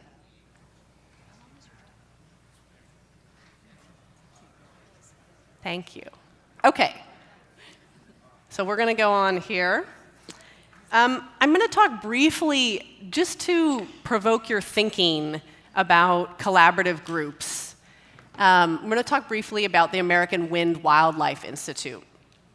As you can see, their decision-making body is made up of public sector and private sector representatives, and those are listed here.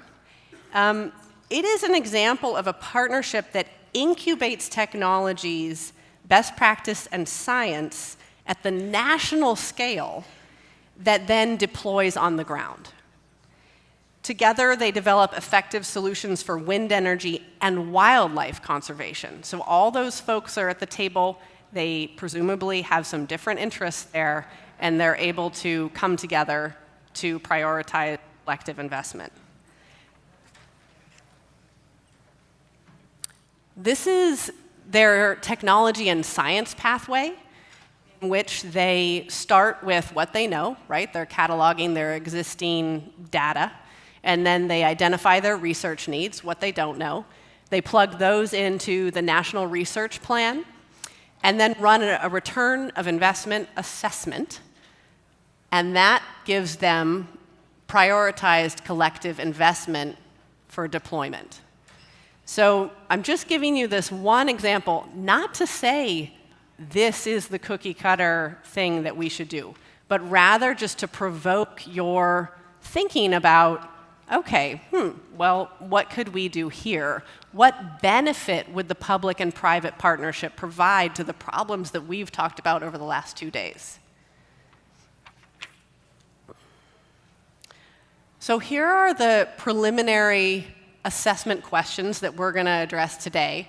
I am going to break the room into private sector and public sector responses so that we can see, just as a first test, where there's some alignment and where there's some divergence between those two segments. The first question will be a multiple choice. And this is not going to be a comprehensive multiple choice list, people, right? I took this. It was inspired from the Wind Institute's science and technology pathway, so I put some items in there. It's also inspired from some of my conversations over the last 2 days with speakers and people from this conference. So I did a little bit of investigation with all of you as much as I could and put those in the multiple choice list here.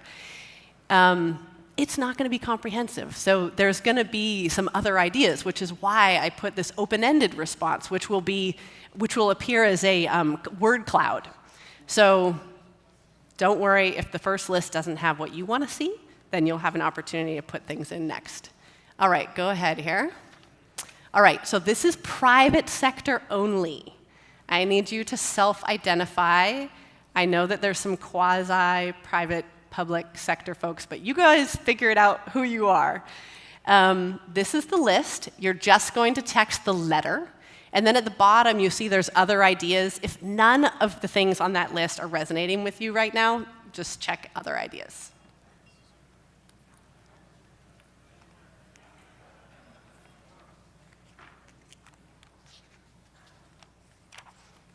And we'll just watch for the results to come in here.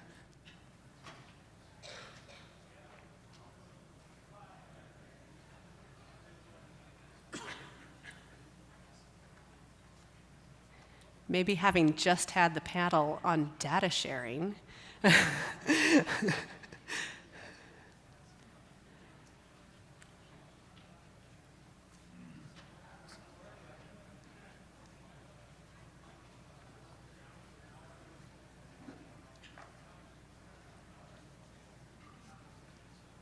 Okay. So it seems like, we still have answers coming in, but I think I'm going to show, whoa, all right. We have some new players in the game. Okay, so it looks like the top ranking right now is data sharing and this joint research plan and collaboration, which I'm just gonna note so we can compare it to the public sector responses. Oh, we have some late players here. Matchmaking, tech to users goes up. All right, let's keep that in mind, and let's go to private sector again. This is your second question. This is the open response. Other ideas, I know there are. That list was not comprehensive. So you can wait for other people to put up a word, and if you put the exact same word with the same spelling and everything, then you can sort of upvote that, and the word will grow larger. Also, if it's going to be a 2-word response, stick it together without a space so that it can appear together. Otherwise, those 2 words are going to be decoupled and appear in separate parts of the cloud.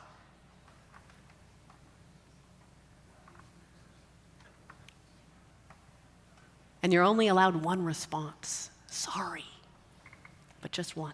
So if you want to wait, it's cool.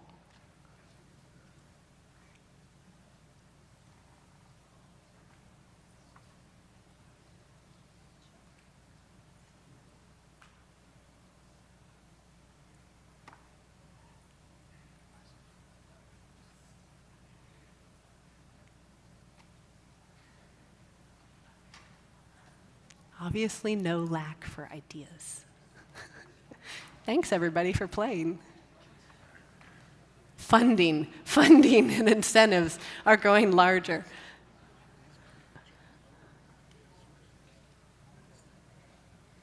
Whoa, yep.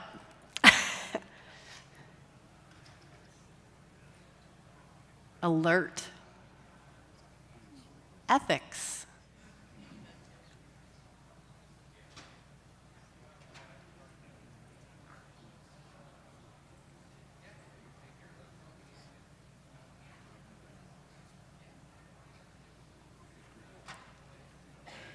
Standards, resources.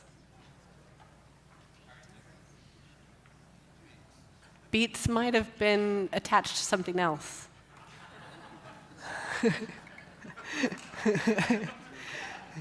Maybe it got decoupled.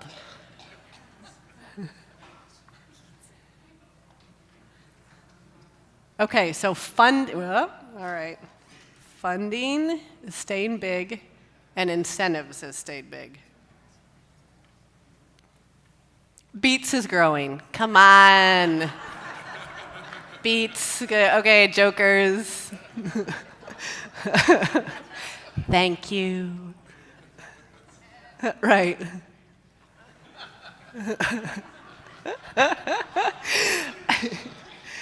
I'm glad we have some humor left at the end of the day, right? Monitoring. Oh, that one popped up. Okay.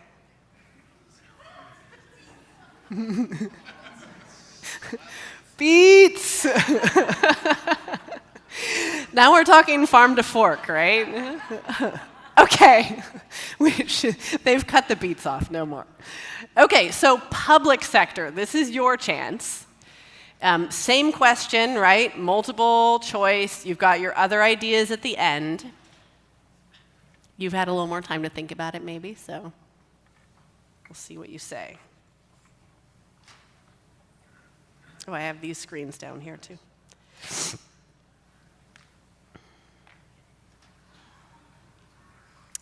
Wow. So we're seeing, at least initially, some alignment here, at least for the top ranking, data sharing and joint research plan and collaboration. That is pretty cool. Of course, there needs to be a little more investigation to make sure you all are talking about the same thing.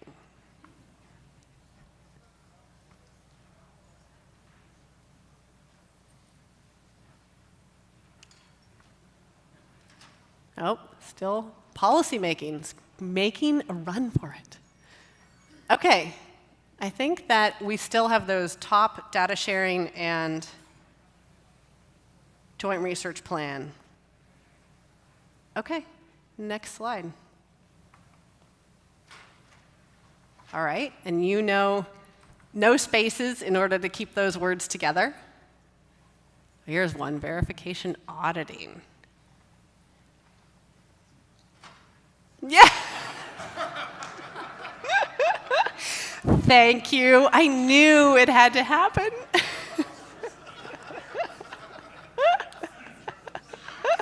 Don't give them any ideas.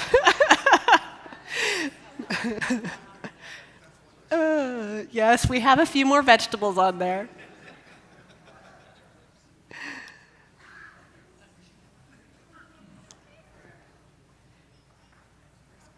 We have a long one in there. Communication strategies, veg management, education, verification auditing, common platform, transparency. Transparency is growing big.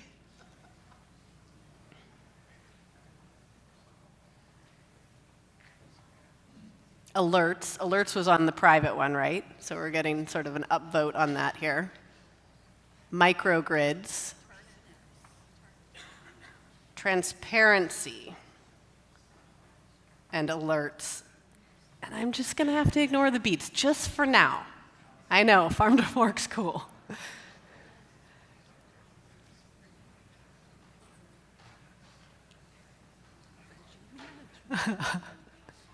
You only get one vote, and you're using it on rutabaga?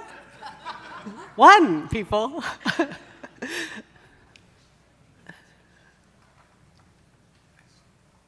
Public alert.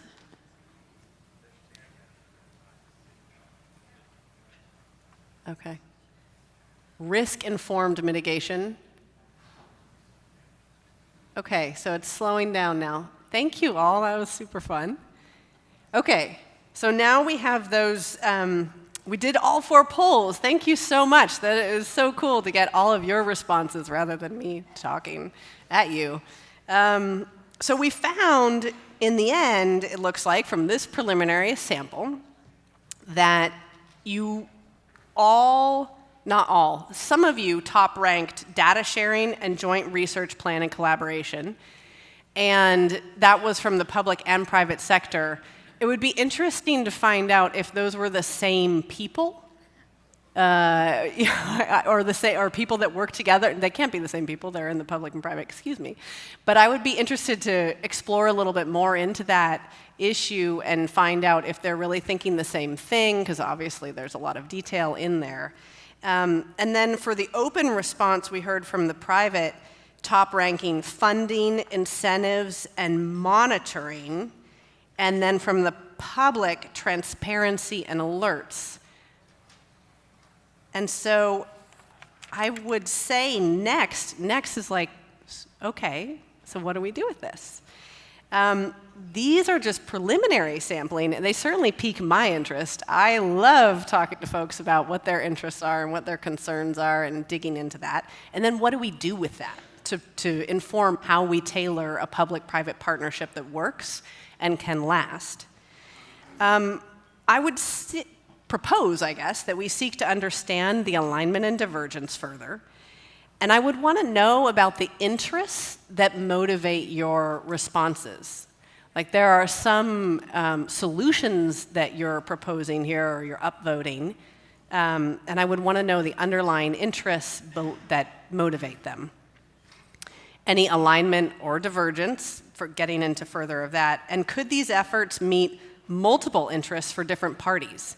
Like could the same effort about data sharing meet transparency interests as well as this other interest in funding, incentives, and monitoring from the private sector? So we're looking for those solutions that meet as many of those multiple interests as possible to be able to bring you together. All of this would inform the membership, mission, decision-making, and resources of any collaborative group that we would bring together. And we, by we, I mean the collective we, right? Like, it's us. And going back to Elizaveta's questions that she brought up in the last panel, who runs it? Who pays for it? The intellectual property and security issues, as well as jurisdictional authorities. All of that is what I'm talking about gets tailored in this sort of governance structure that is informed by the stakeholder assessment. All the interviews and questions about your interests and your concerns inform how that governance structure gets crafted in a way that will meet your interests and needs. So that's the best practice that I am offering here for you today. And thank you so much for participating. It was super fun to see what you all thought. And thank you for providing some humor to the exercise also.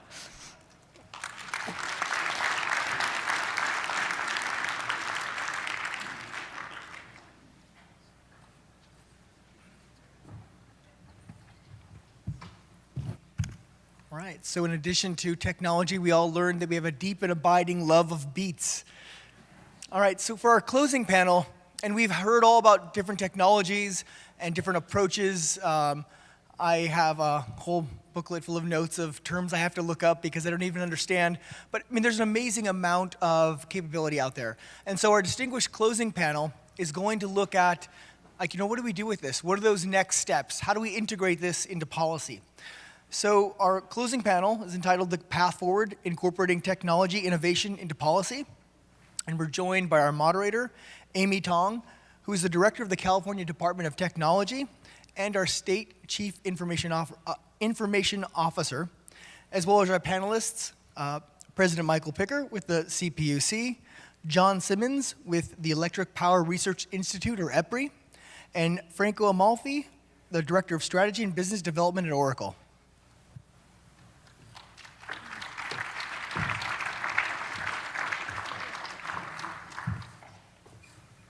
All right. First of all, thank you for all of you for staying to the closing panel on day 2, and it's after 4 o'clock. So just for that, why are we having our panel members coming up? Please give yourself a big round of applause for staying this long. And if I could have our third and final panel members coming right up. Not to rush you, Michael. Coming up. And as Stan has already introduced all of us, go ahead and have a seat. I'm going to try to save some time. I know that all of us The four of us are standing between you and leaving for the day at 5 o'clock. So we're going to try to make this closing panel enlightening, exciting, and keep you engaged. And we're going to go right into it. How about that? So panel member, we're going to start with a brief self-introductory, starting with John, and then we'll just go down the road this way. Sure. My name is John Simmons. I'm a technical executive at EPRI, and that's no big deal. I'm pretty inconsequential, but I'm just one of 950 scientists and engineers that work at the Electric Power Research Institute. EPRI was founded almost 50 years ago to look at the intersection between the environment and the electric utility industry. We are a 501c3 for the public good corporation, and all of our research is to benefit the public, with any benefit to the utilities as being incidental. So you might ask yourself, why would any utility invest in EPRI? Because 70% of our income comes from utilities, mostly investor-owned utilities, especially since their benefit is incidental. Well, there's several reasons. The first reason is we're independent. We work for the public, and our results are evidence-based and independent of the utilities. And I like to say they may not always like our results, but they always trust our results. The second reason is we're collaborative. We work around the globe. We're in, I don't know how many countries, but we're all over the world, and we bring folks together.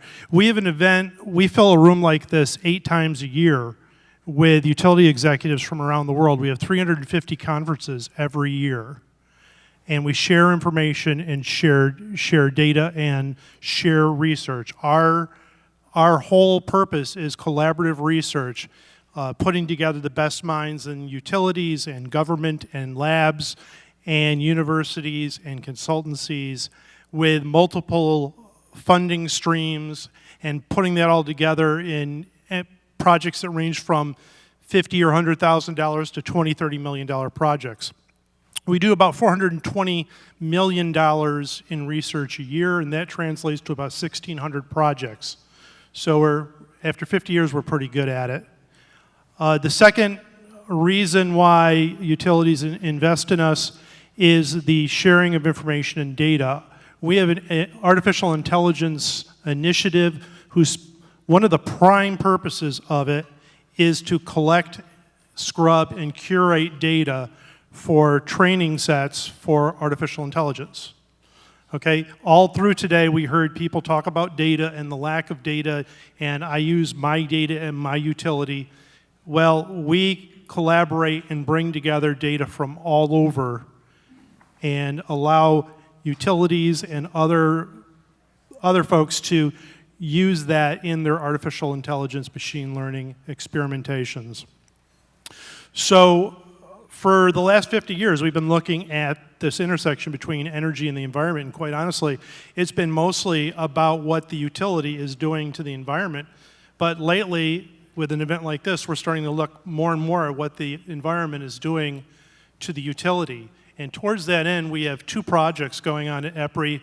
One is in resiliency, and I don't see if Doug Dorr could raise his hand. He's involved in that. And the other one is creating a collaborative platform to share information across all kinds of entities, and that's being run by Jim Davis here in the front row.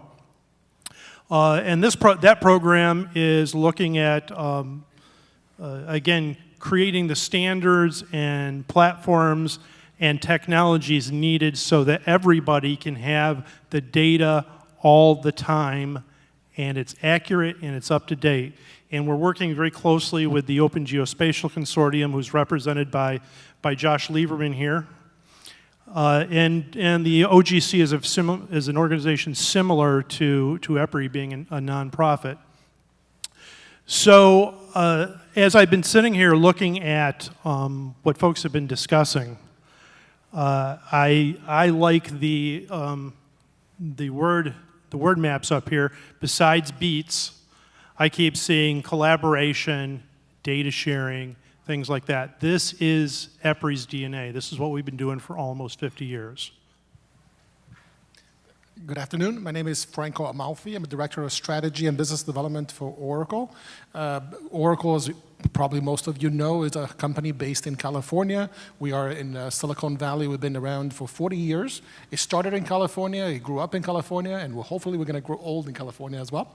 So we've been, data management has been at the core of everything that Oracle has been doing since it started. It was a project for the Department of Defense. So we started in government. So we've been in this space for a very, very long time. And my team and I were very focused on leveraging emerging technologies to bring them into government to help create personalized customer service. We're seeing the more and more government spending time and figuring out how to provide services to their constituents, one at a lower cost, but also provide a much better customer experience, because the expectations are that people want what they're getting in the private sector.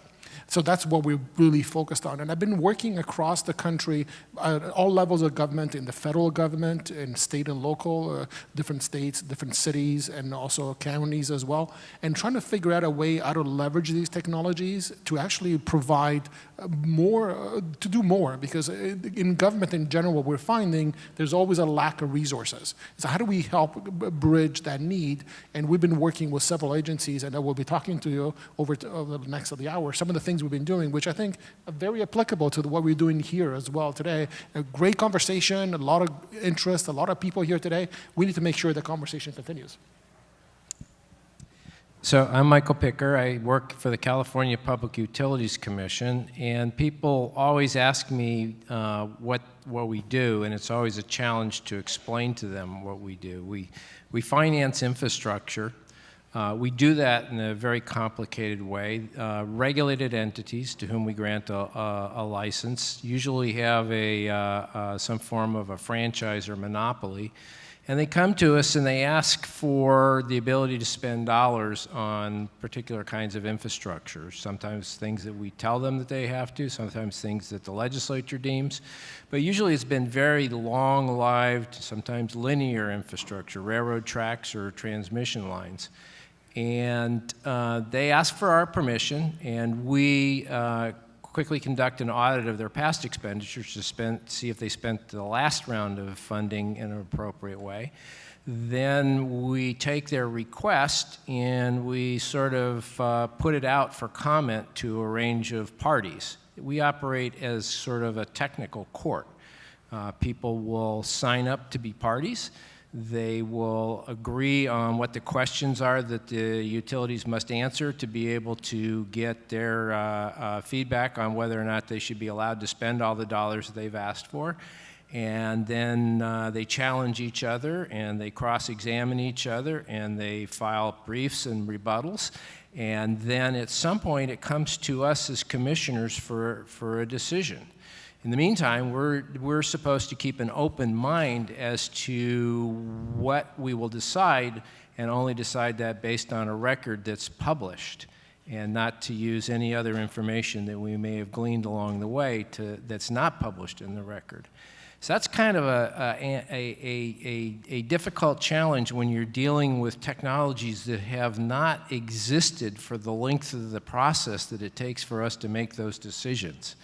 So for us, the challenge when we see changing conditions, the rapid advance of climate change, where all of the standards and protocols that we've held the utilities to no longer hold, when there are new technologies that can be employed that can potentially replace that infrastructure before it's outlived its usefulness, or where it's necessary to actually make better decisions about how to use that technology that the utilities have in their hands.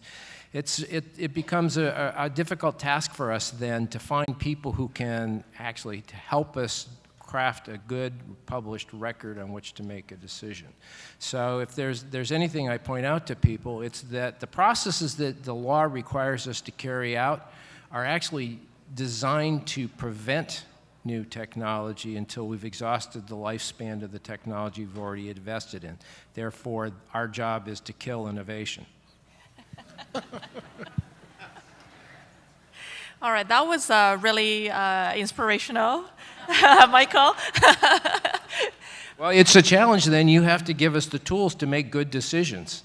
And that's a good pivot. So if I could ask each of the panel members, so we obviously have folks representing the research and the delivery from the private sector, and the regulator, with Michael and myself as the State Chief Information Officer, the regulatory and the policy side. We don't want those to become so bearing, so constraining, right? It doesn't kill innovation. But on the other hand, innovation needs to be utilized in a responsible way as well. So perhaps if I could ask each of the panel member, if there's a specific example, because part of getting people really understand why we need to do what needs to be done is what is the value add here.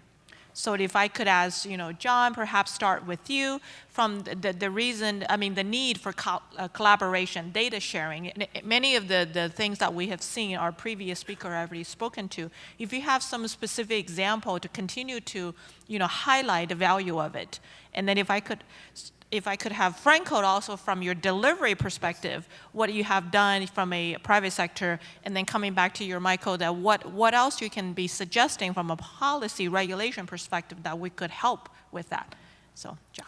Sure, we worked closely with, probably a dozen utilities where we took their smart meter data and we anonymized it and we scrubbed it and then we curated it. And then we started analyzing it. We shipped it out. We did some internal analysis and we shipped it out to several universities and AI companies and said, hey, tell us what you found here. And we found we found some of the things we thought we'd find, and then we found a lot of unusual things we didn't think we find. For example, we found that we could actually map out secondaries for inclusion in the GIS by looking at meter data. And we could figure out where there was lost load, or what I would call theft, very easily from the AMI data, looking at that, even if the meter or the place where it was being stolen was not reporting that on the meter. We could also find contacts that were corroded and were heating up, which is important for the efforts that we're talking about today. So we, of course, we put out reports on this, but this led a lot of utilities to take a look at their meter data and started analyzing it themselves and monitoring more closely the condition of their secondary and the corrosive effects of salt spray and whatnot on the secondary. And they've been using it now for a couple of years. And the techniques that we found were disseminated throughout the group that participated in the project, which is kind of the way EPRI works. Thank you. So one example I would like to talk about is work we've been doing with the federal government, with GSA, the Goods and Services Administration. We started this journey about 3 years ago, and it has to do with artificial intelligence, which AI is a topic that is very hot right now. Everybody's looking at it. Initially, we did a workshop in Washington, D.C. We had about 40 people in the room. There was people from IRS, from State Department, Department of Education, the White House, the technology group, and it was basically just exploring the idea how to leverage AI for citizen services. I mean, GSA were telling us they get about 1.2 million calls a year, and with current staffing, they can only handle about 750,000. So they have a very low satisfaction rate because a lot of people can't get those services. So they're trying to find ways of automating a lot of tasks that could be automated because a lot of the questions are repetitive, and trying to find AI to create that process. So we started out on this journey. So a year later, a lot of work around that, a lot of excitement. So we started getting much more traction, and then we went from like 2 companies in the private sector, ourselves and IBM, and all of a sudden this took a life on its own. We had Microsoft, we had Facebook, Google, there was also like Amazon and many others. We all started realizing each one of us has capabilities that we can bring to the federal government that could be beneficial. So we started collaborating, and we did a bunch of hackathons where we actually came in and they gave us a challenge, and we started working with them on providing more examples of how they could use it.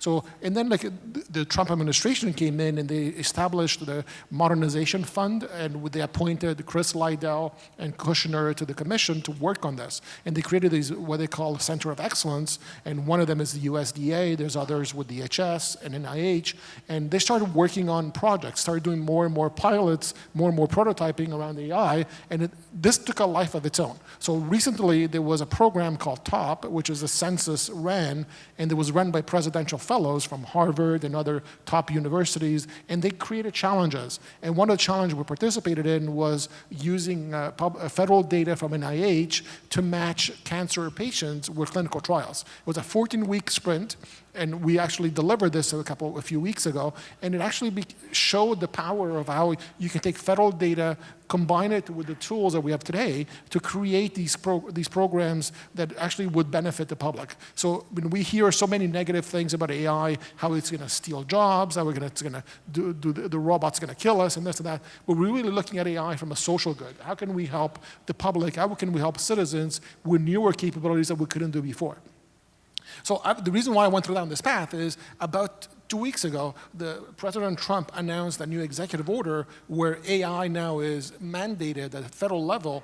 Every agency has to figure out a way of using AI in their service delivery because the government realized that unless they do this as a country, we won't be as competitive with the rest of the world. And that's why I think the collaboration between the private sector, academia, and public sector coming together to try to adopt a new technology. You said that we want to kill new technologies. That was not the intent. We're trying to figure out a way of adopting technologies for helping. They're not proven, they are not known, so obviously there was a lot of reticence. People were looking at it and saying, oh my God, this is like, what is this going to do for me? But then we started making people feel more comfortable, and now it became a policy. That's why I think it's a journey that you have to go on with multiple people. It can't be just one agency or just a government. We need to all come together looking at these problems and trying to solve them.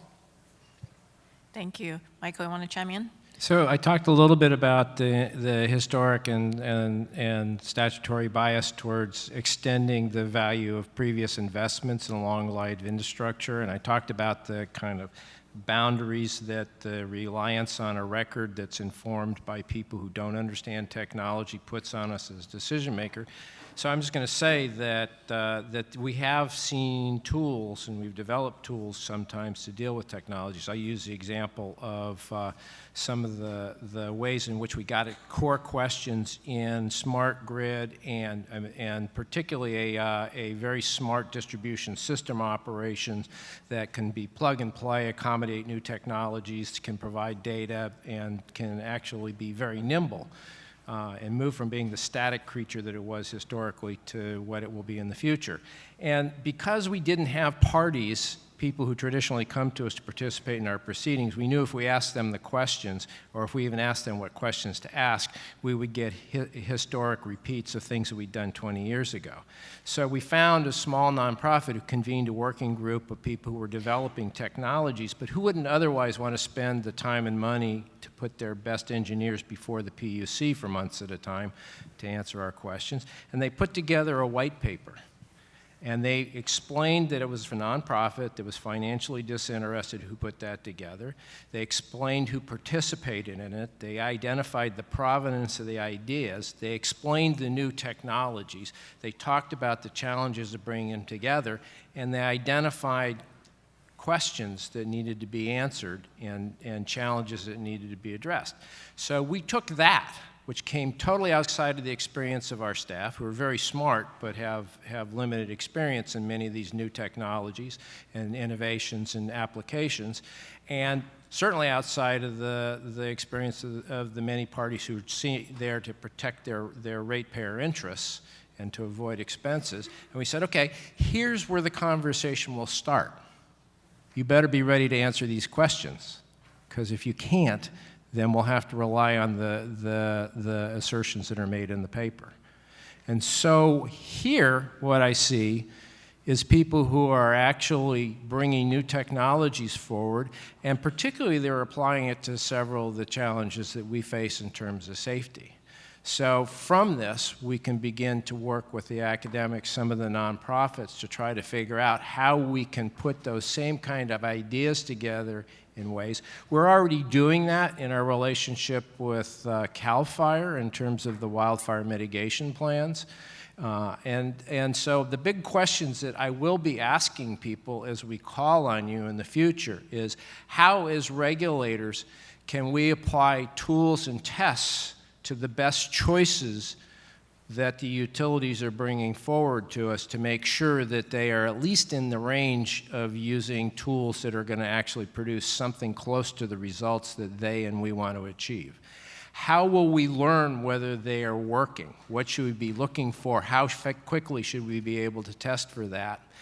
And what's the way to scale and to increase the pace of maturity as the utilities learn how to do these things? What can we learn from one utility that will help to accelerate the pace at another utility? How do we reach outside of California's experience? Where are the best practices that you see elsewhere? That's part of been our exploration with Australia. I'm really happy that they joined us here today. But these are the kinds of things that I expect that we will have to do, and that's how this kind of a setting has helped to enrich that next step. Yeah, well said. Before I'm going to pose the third and final question for the panel member, I'd like to go to the audience for a little bit. So we want to have a little bit of an interaction taking place because, you know, this is day 2. This is the very final 30 minutes of this summit. And we're here specifically talking about, you know, technology for wildfire. So I just wanted to hear from the audience whether you have experience that you'd like to share, so that, you know, the panel member, you know, before we wrap up, kind of take into consideration what you heard, as well as you have questions or comments that you want to make, specific to what we're discussing is how do you incorporate these technologies through the support of policy so it is not, again, killing innovation, but really, really, you know, accelerating that. So that's kind of the frame of the question, if I could ask the audience. You know, anybody wanted to raise your hand? Yes, come on up. And I know if there's a microphone here, or people could, all the way in the back? Oh, on the side. Okay. Hello? There's one right here. All right, one on each hand. Perfect. So my name is Jay Nath. I'm the former Chief Innovation Officer for the Mayor of San Francisco. And one of the things that we saw a lot of power in is bringing the amazing talent that we have in California to bear on the problems that we face in communities, in government. And the way we structured it was around challenge-based procurement. So I guess what I've seen with Governor Newsom in his first day in office issuing RFI2, Request for Innovative Ideas, I think this is a really transformative moment where how do we harness the amazing talent we have in our communities around the challenges that we face. So I guess, you know, what are those examples that we can see when it's applied to wildfires where we actually focus on what are the outcomes that we want to achieve, and we're not prescriptive about how we get there, but we allow innovative people to come to the table and say, we can use AI or ML or drone technologies to actually get there. So I'm really excited. It's more a comment, but just food for thought. I think this is a huge opportunity for the state of California to really form public-private partnerships to drive impact in our communities. Thank you, Jade. Anybody want to chime in, dovetail to what he says? Well, part of that was kind of a touching on policy, and EPRI doesn't do policy. There's plenty of intelligent people to do policy in the room.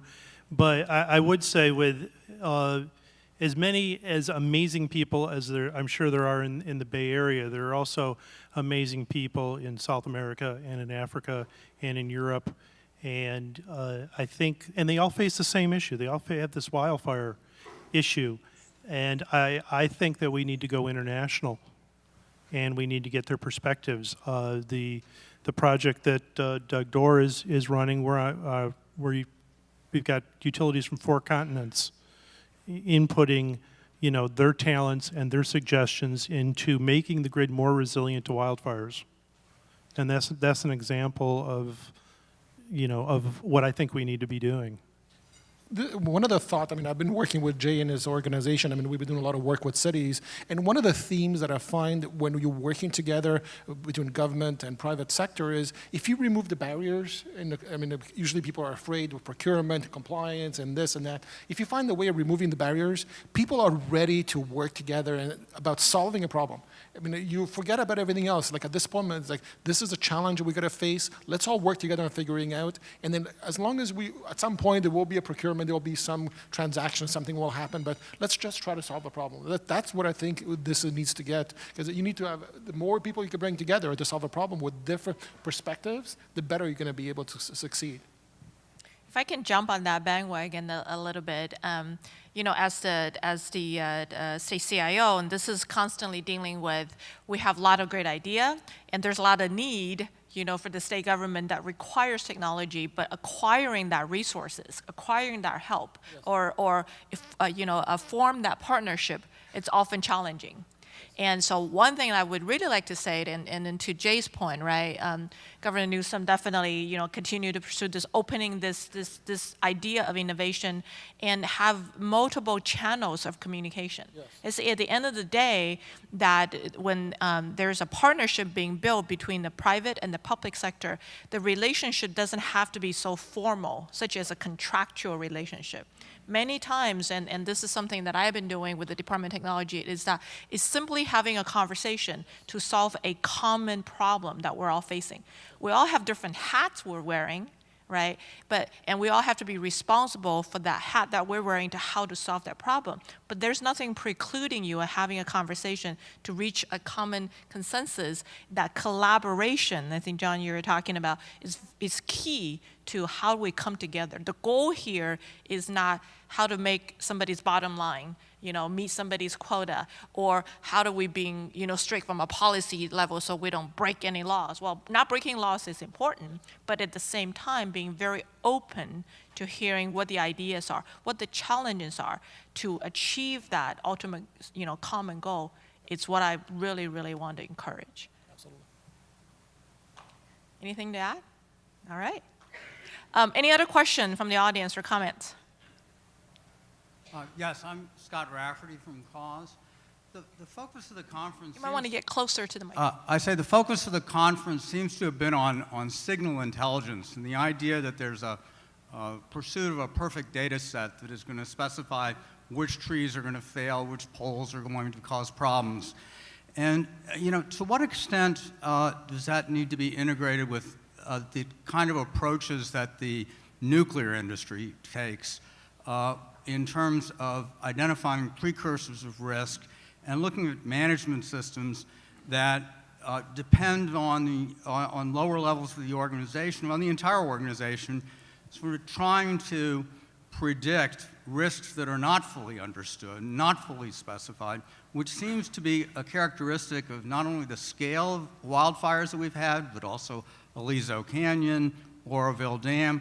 I mean, these are things where there's an awful lot of knowledge from the people that actually touch those poles, and how do we assure that those insights are refining our risk model and bubbling up in the organization of a PG&E and becoming available to the PUC. So more, what is the human intelligence aspect of this? Well, one of the things I've been working on for quite some time is the use of wearables and augmented reality. And what we do there is try to capture some of the tribal knowledge, some of the kind of intuitive feel that some of the field workers might have or some of the people in the control center might have, and kind of codify that and bake that in to the process. And it's a kind of an art form more than a technology.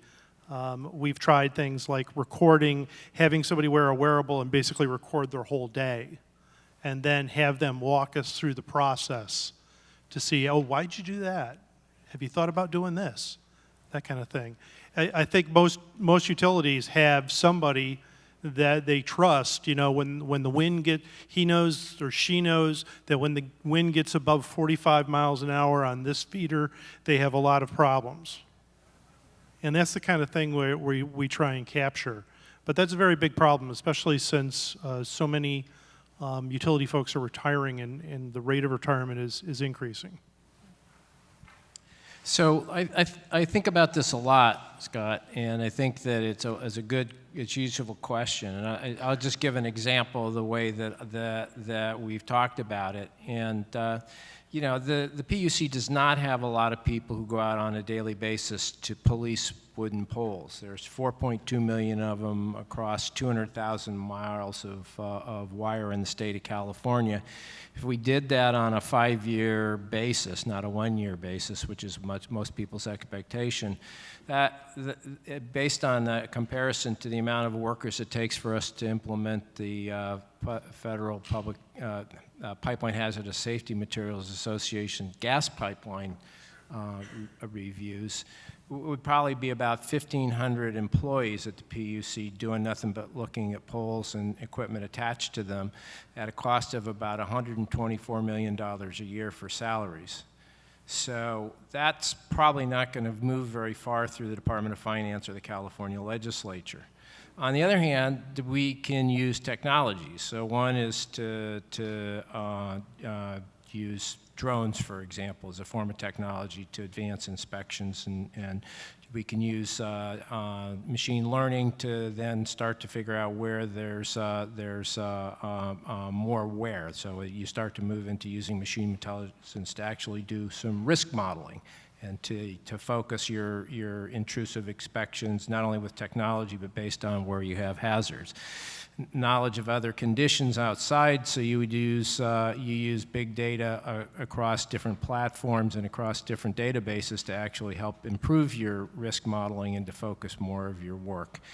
And I'm going to say that there's probably another thing that we can and should do that I think is very important, because there are a lot of people who are actually in wildlands around risky equipment, around risky trees, who are actually good observers.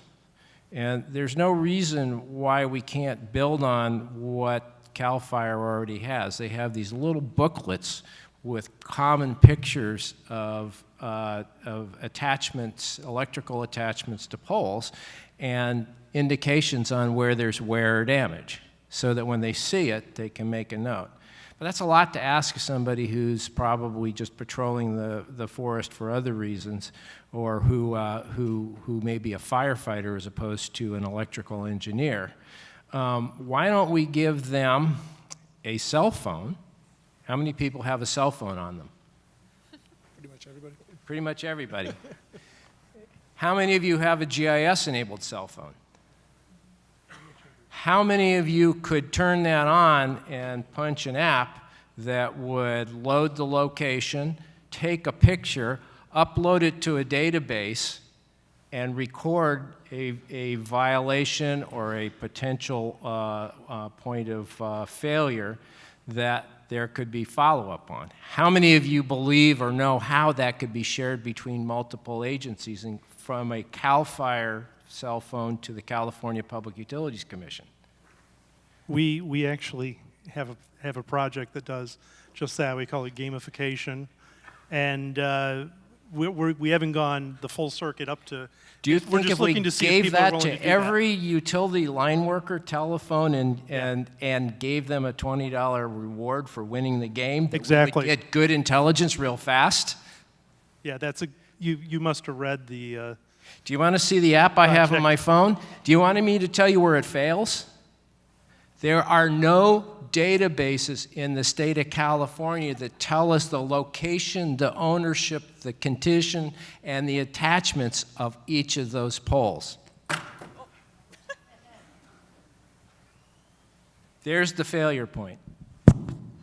Right, and I hate to repeat myself, but we have a project to do just that. Well, let me know when you have that database of poles. Okay? Yeah. Yeah, we're working, for instance, we're working with South Korea. It doesn't work.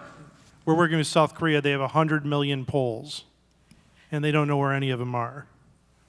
Well, they think they have 100 million poles. They know they're not in North Korea, but other than that, they're pretty vague about it. So, well, then how does it work? I mean, come on. We've got to fill in the blank here. That's the basic piece of intelligence that we lack that will make this useful. Yeah, we have a project using machine learning to geolocate, to identify and geolocate Let's come back to this question next year. Yeah, I feel like there's already an action item, right? PUC staff, you know. I'm giving it to quite a few people. Okay, all right. You guys take notes here? Something to follow up on? Good, good. Now we got something to look forward to. Make sure you sign up for next year's summit. We're going to get you the answer to President Picker's question. We'll solve all the problems by then. Make my phone useful. Next question, please. Thank you, and are you sure you don't want me to come up there and help get between them? So Kate Dargan, co-founder of Intera, situational awareness platform, common operating platform for many firefighters around California and the western United States.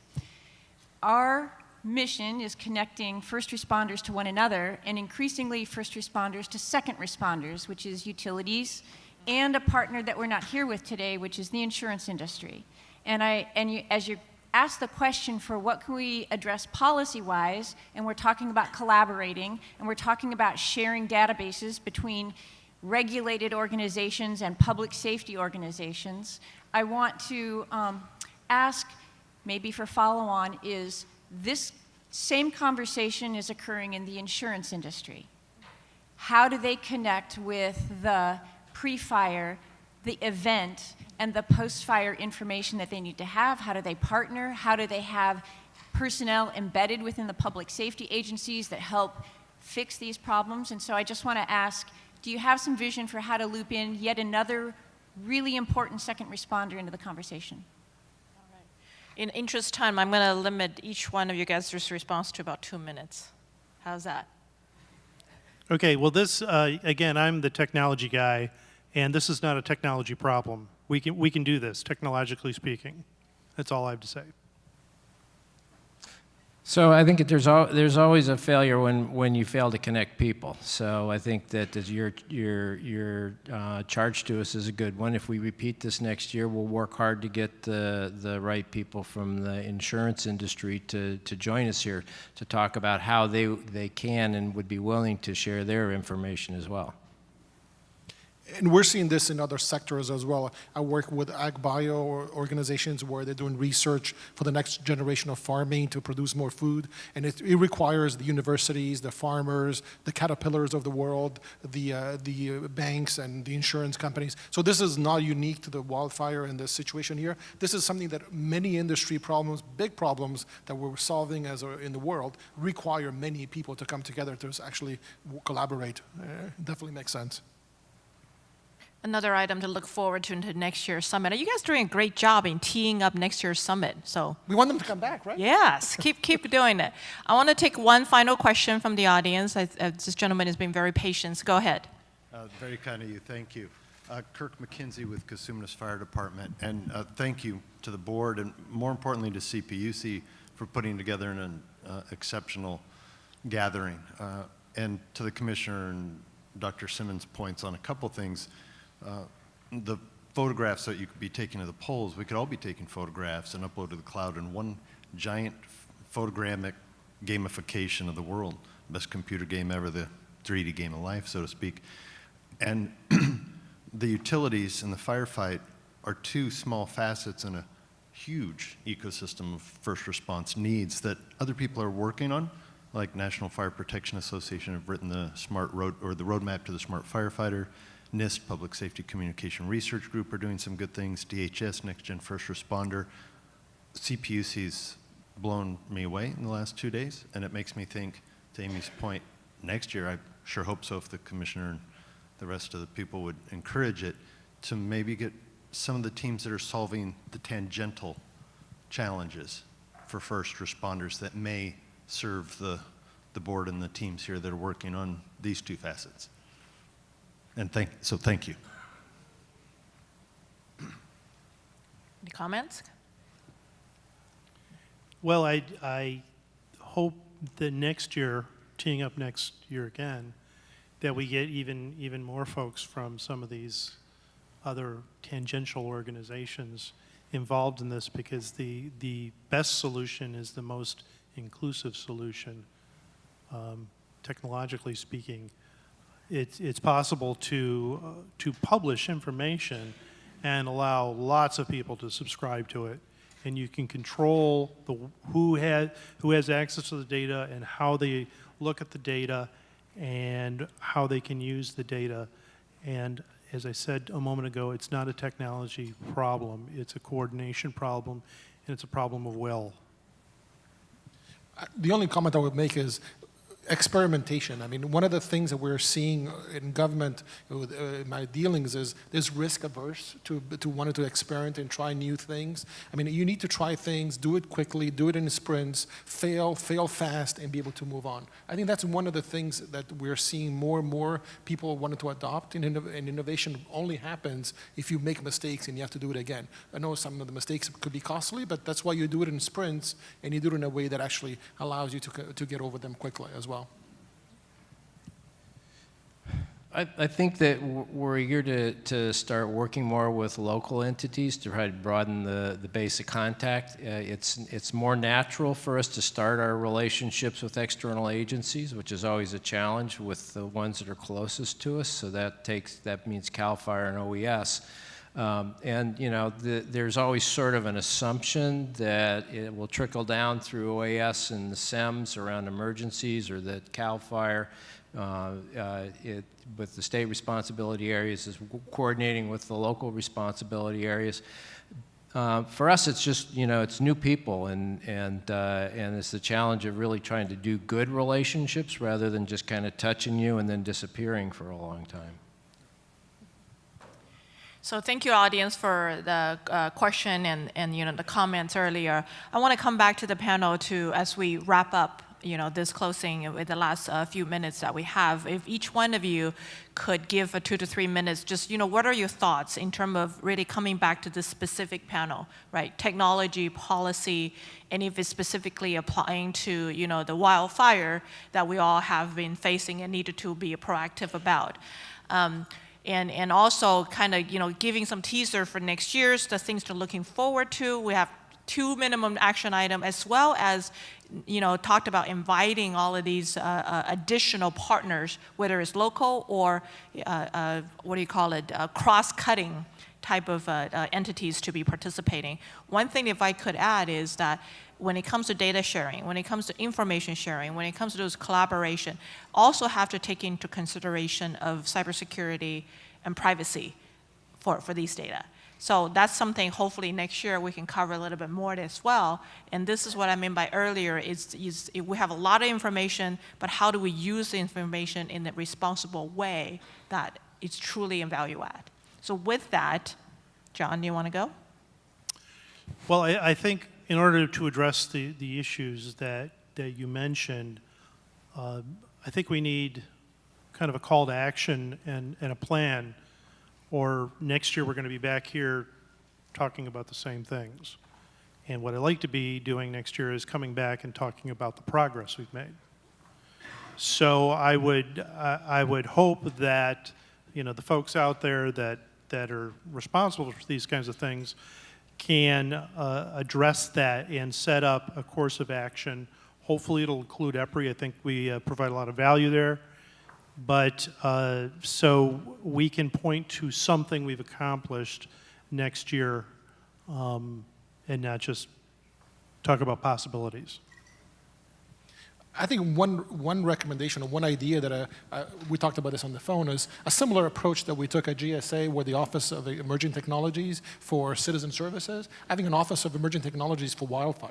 How do you bring many companies that have different expertise wanting to collaborate and finding solutions and trying them out and do this throughout the year, not make this just a one-day event or 2 days event where everybody's here, they want to talk about this, and then they go back to their daily jobs, and then this is no longer what they're thinking about. How do we keep the conversation going and give ourselves some key challenges we want to solve over the year, and then in a year from now, we'll come back and say, this is what we came out of the conversations, and this is what we tried, and this is what worked, what didn't work, and then this is what we're going to be thinking of doing next. I just think that approach really sparks a lot of good ideas, and people generally interested in helping government, because I think for the most part we are all government, we're all citizens, we all use the services. How do we actually give back? That's one of the things I'm thinking about.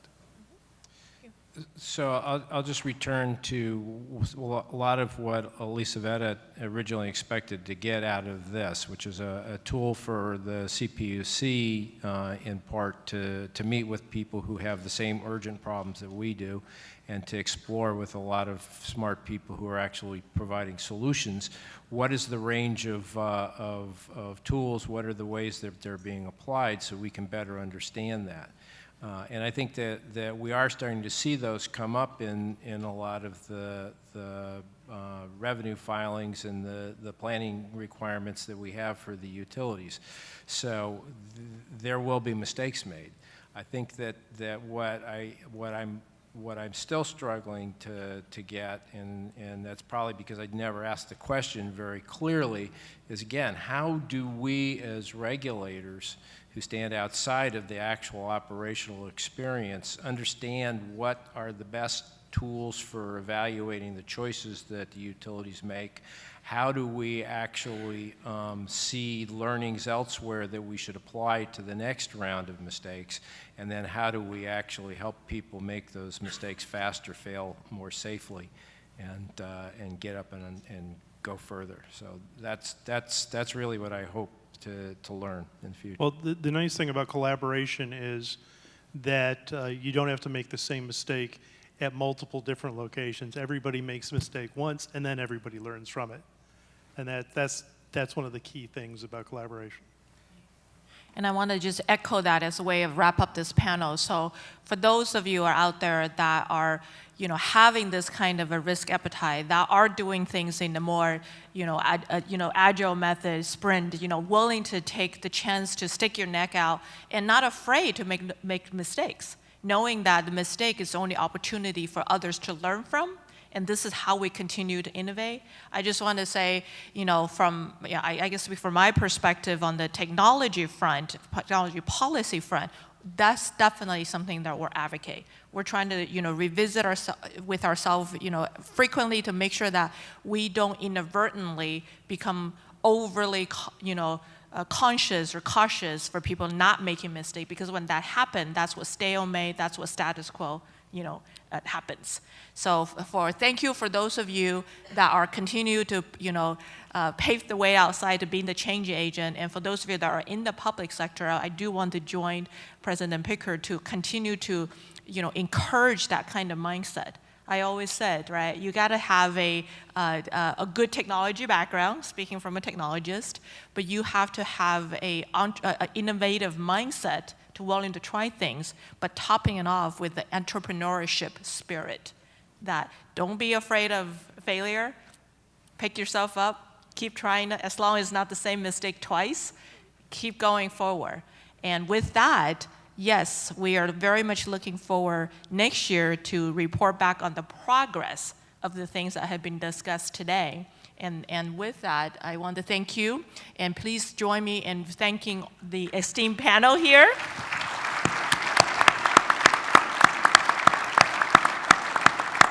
Good job. And I hope to see everyone next year. And I guess I should turn it back to maybe, is it President Picker? You're going to close it out for the... I believe our esteemed partner, Elizaveta Malashenko, is going to join us. Okay. All right. Thank you, everyone.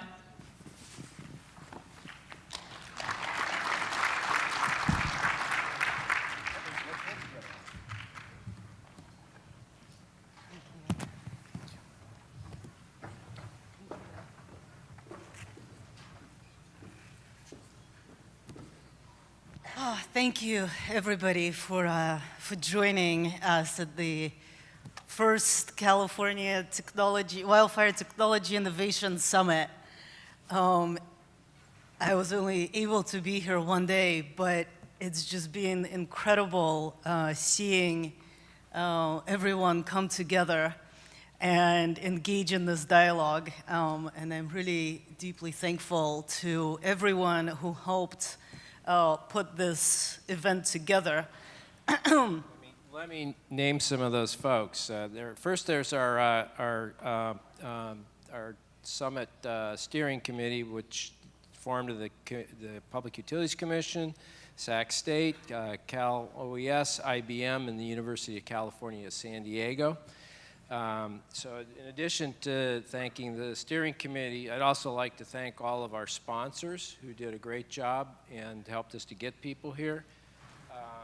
As well as the panelists and the moderators, I also want to thank everybody who came and contributed wisdom and is going to help shape their thinking. I will say I favor going ahead next year. I learned a lot. I think it was very productive. I want to name some of the people who are especially important to the success here, including Elizaveta Malashenko, who actually came forward with the vision and continued to hold us to that vision. Rohima Mali is a true logistics whiz and conference organizer. Dan Bout, who I think had to leave to go deal with something. Carolyn Thomas Jacobs from OES. Are you still here, Carolyn? Yeah, I'm right here. All right. Well, good on you. Jessica Block with UC San Diego. Leonard Ailing. Dr. Ailing, I think you're over there. And I don't know if Nathan Dietrich is still here. And then Steve Callahan with IBM. So thanks to all of you individually for your extraordinary contributions. And then all of you here in the audience who traveled so far. I met people from Portugal, from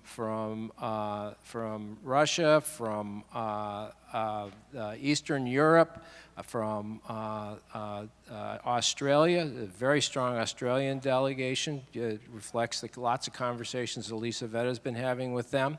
Our friends from Canada, people from other states as far as Iowa. So I want to thank all of you for joining us here. And I hope to see you again at some point in the future. Thank you. Thank you.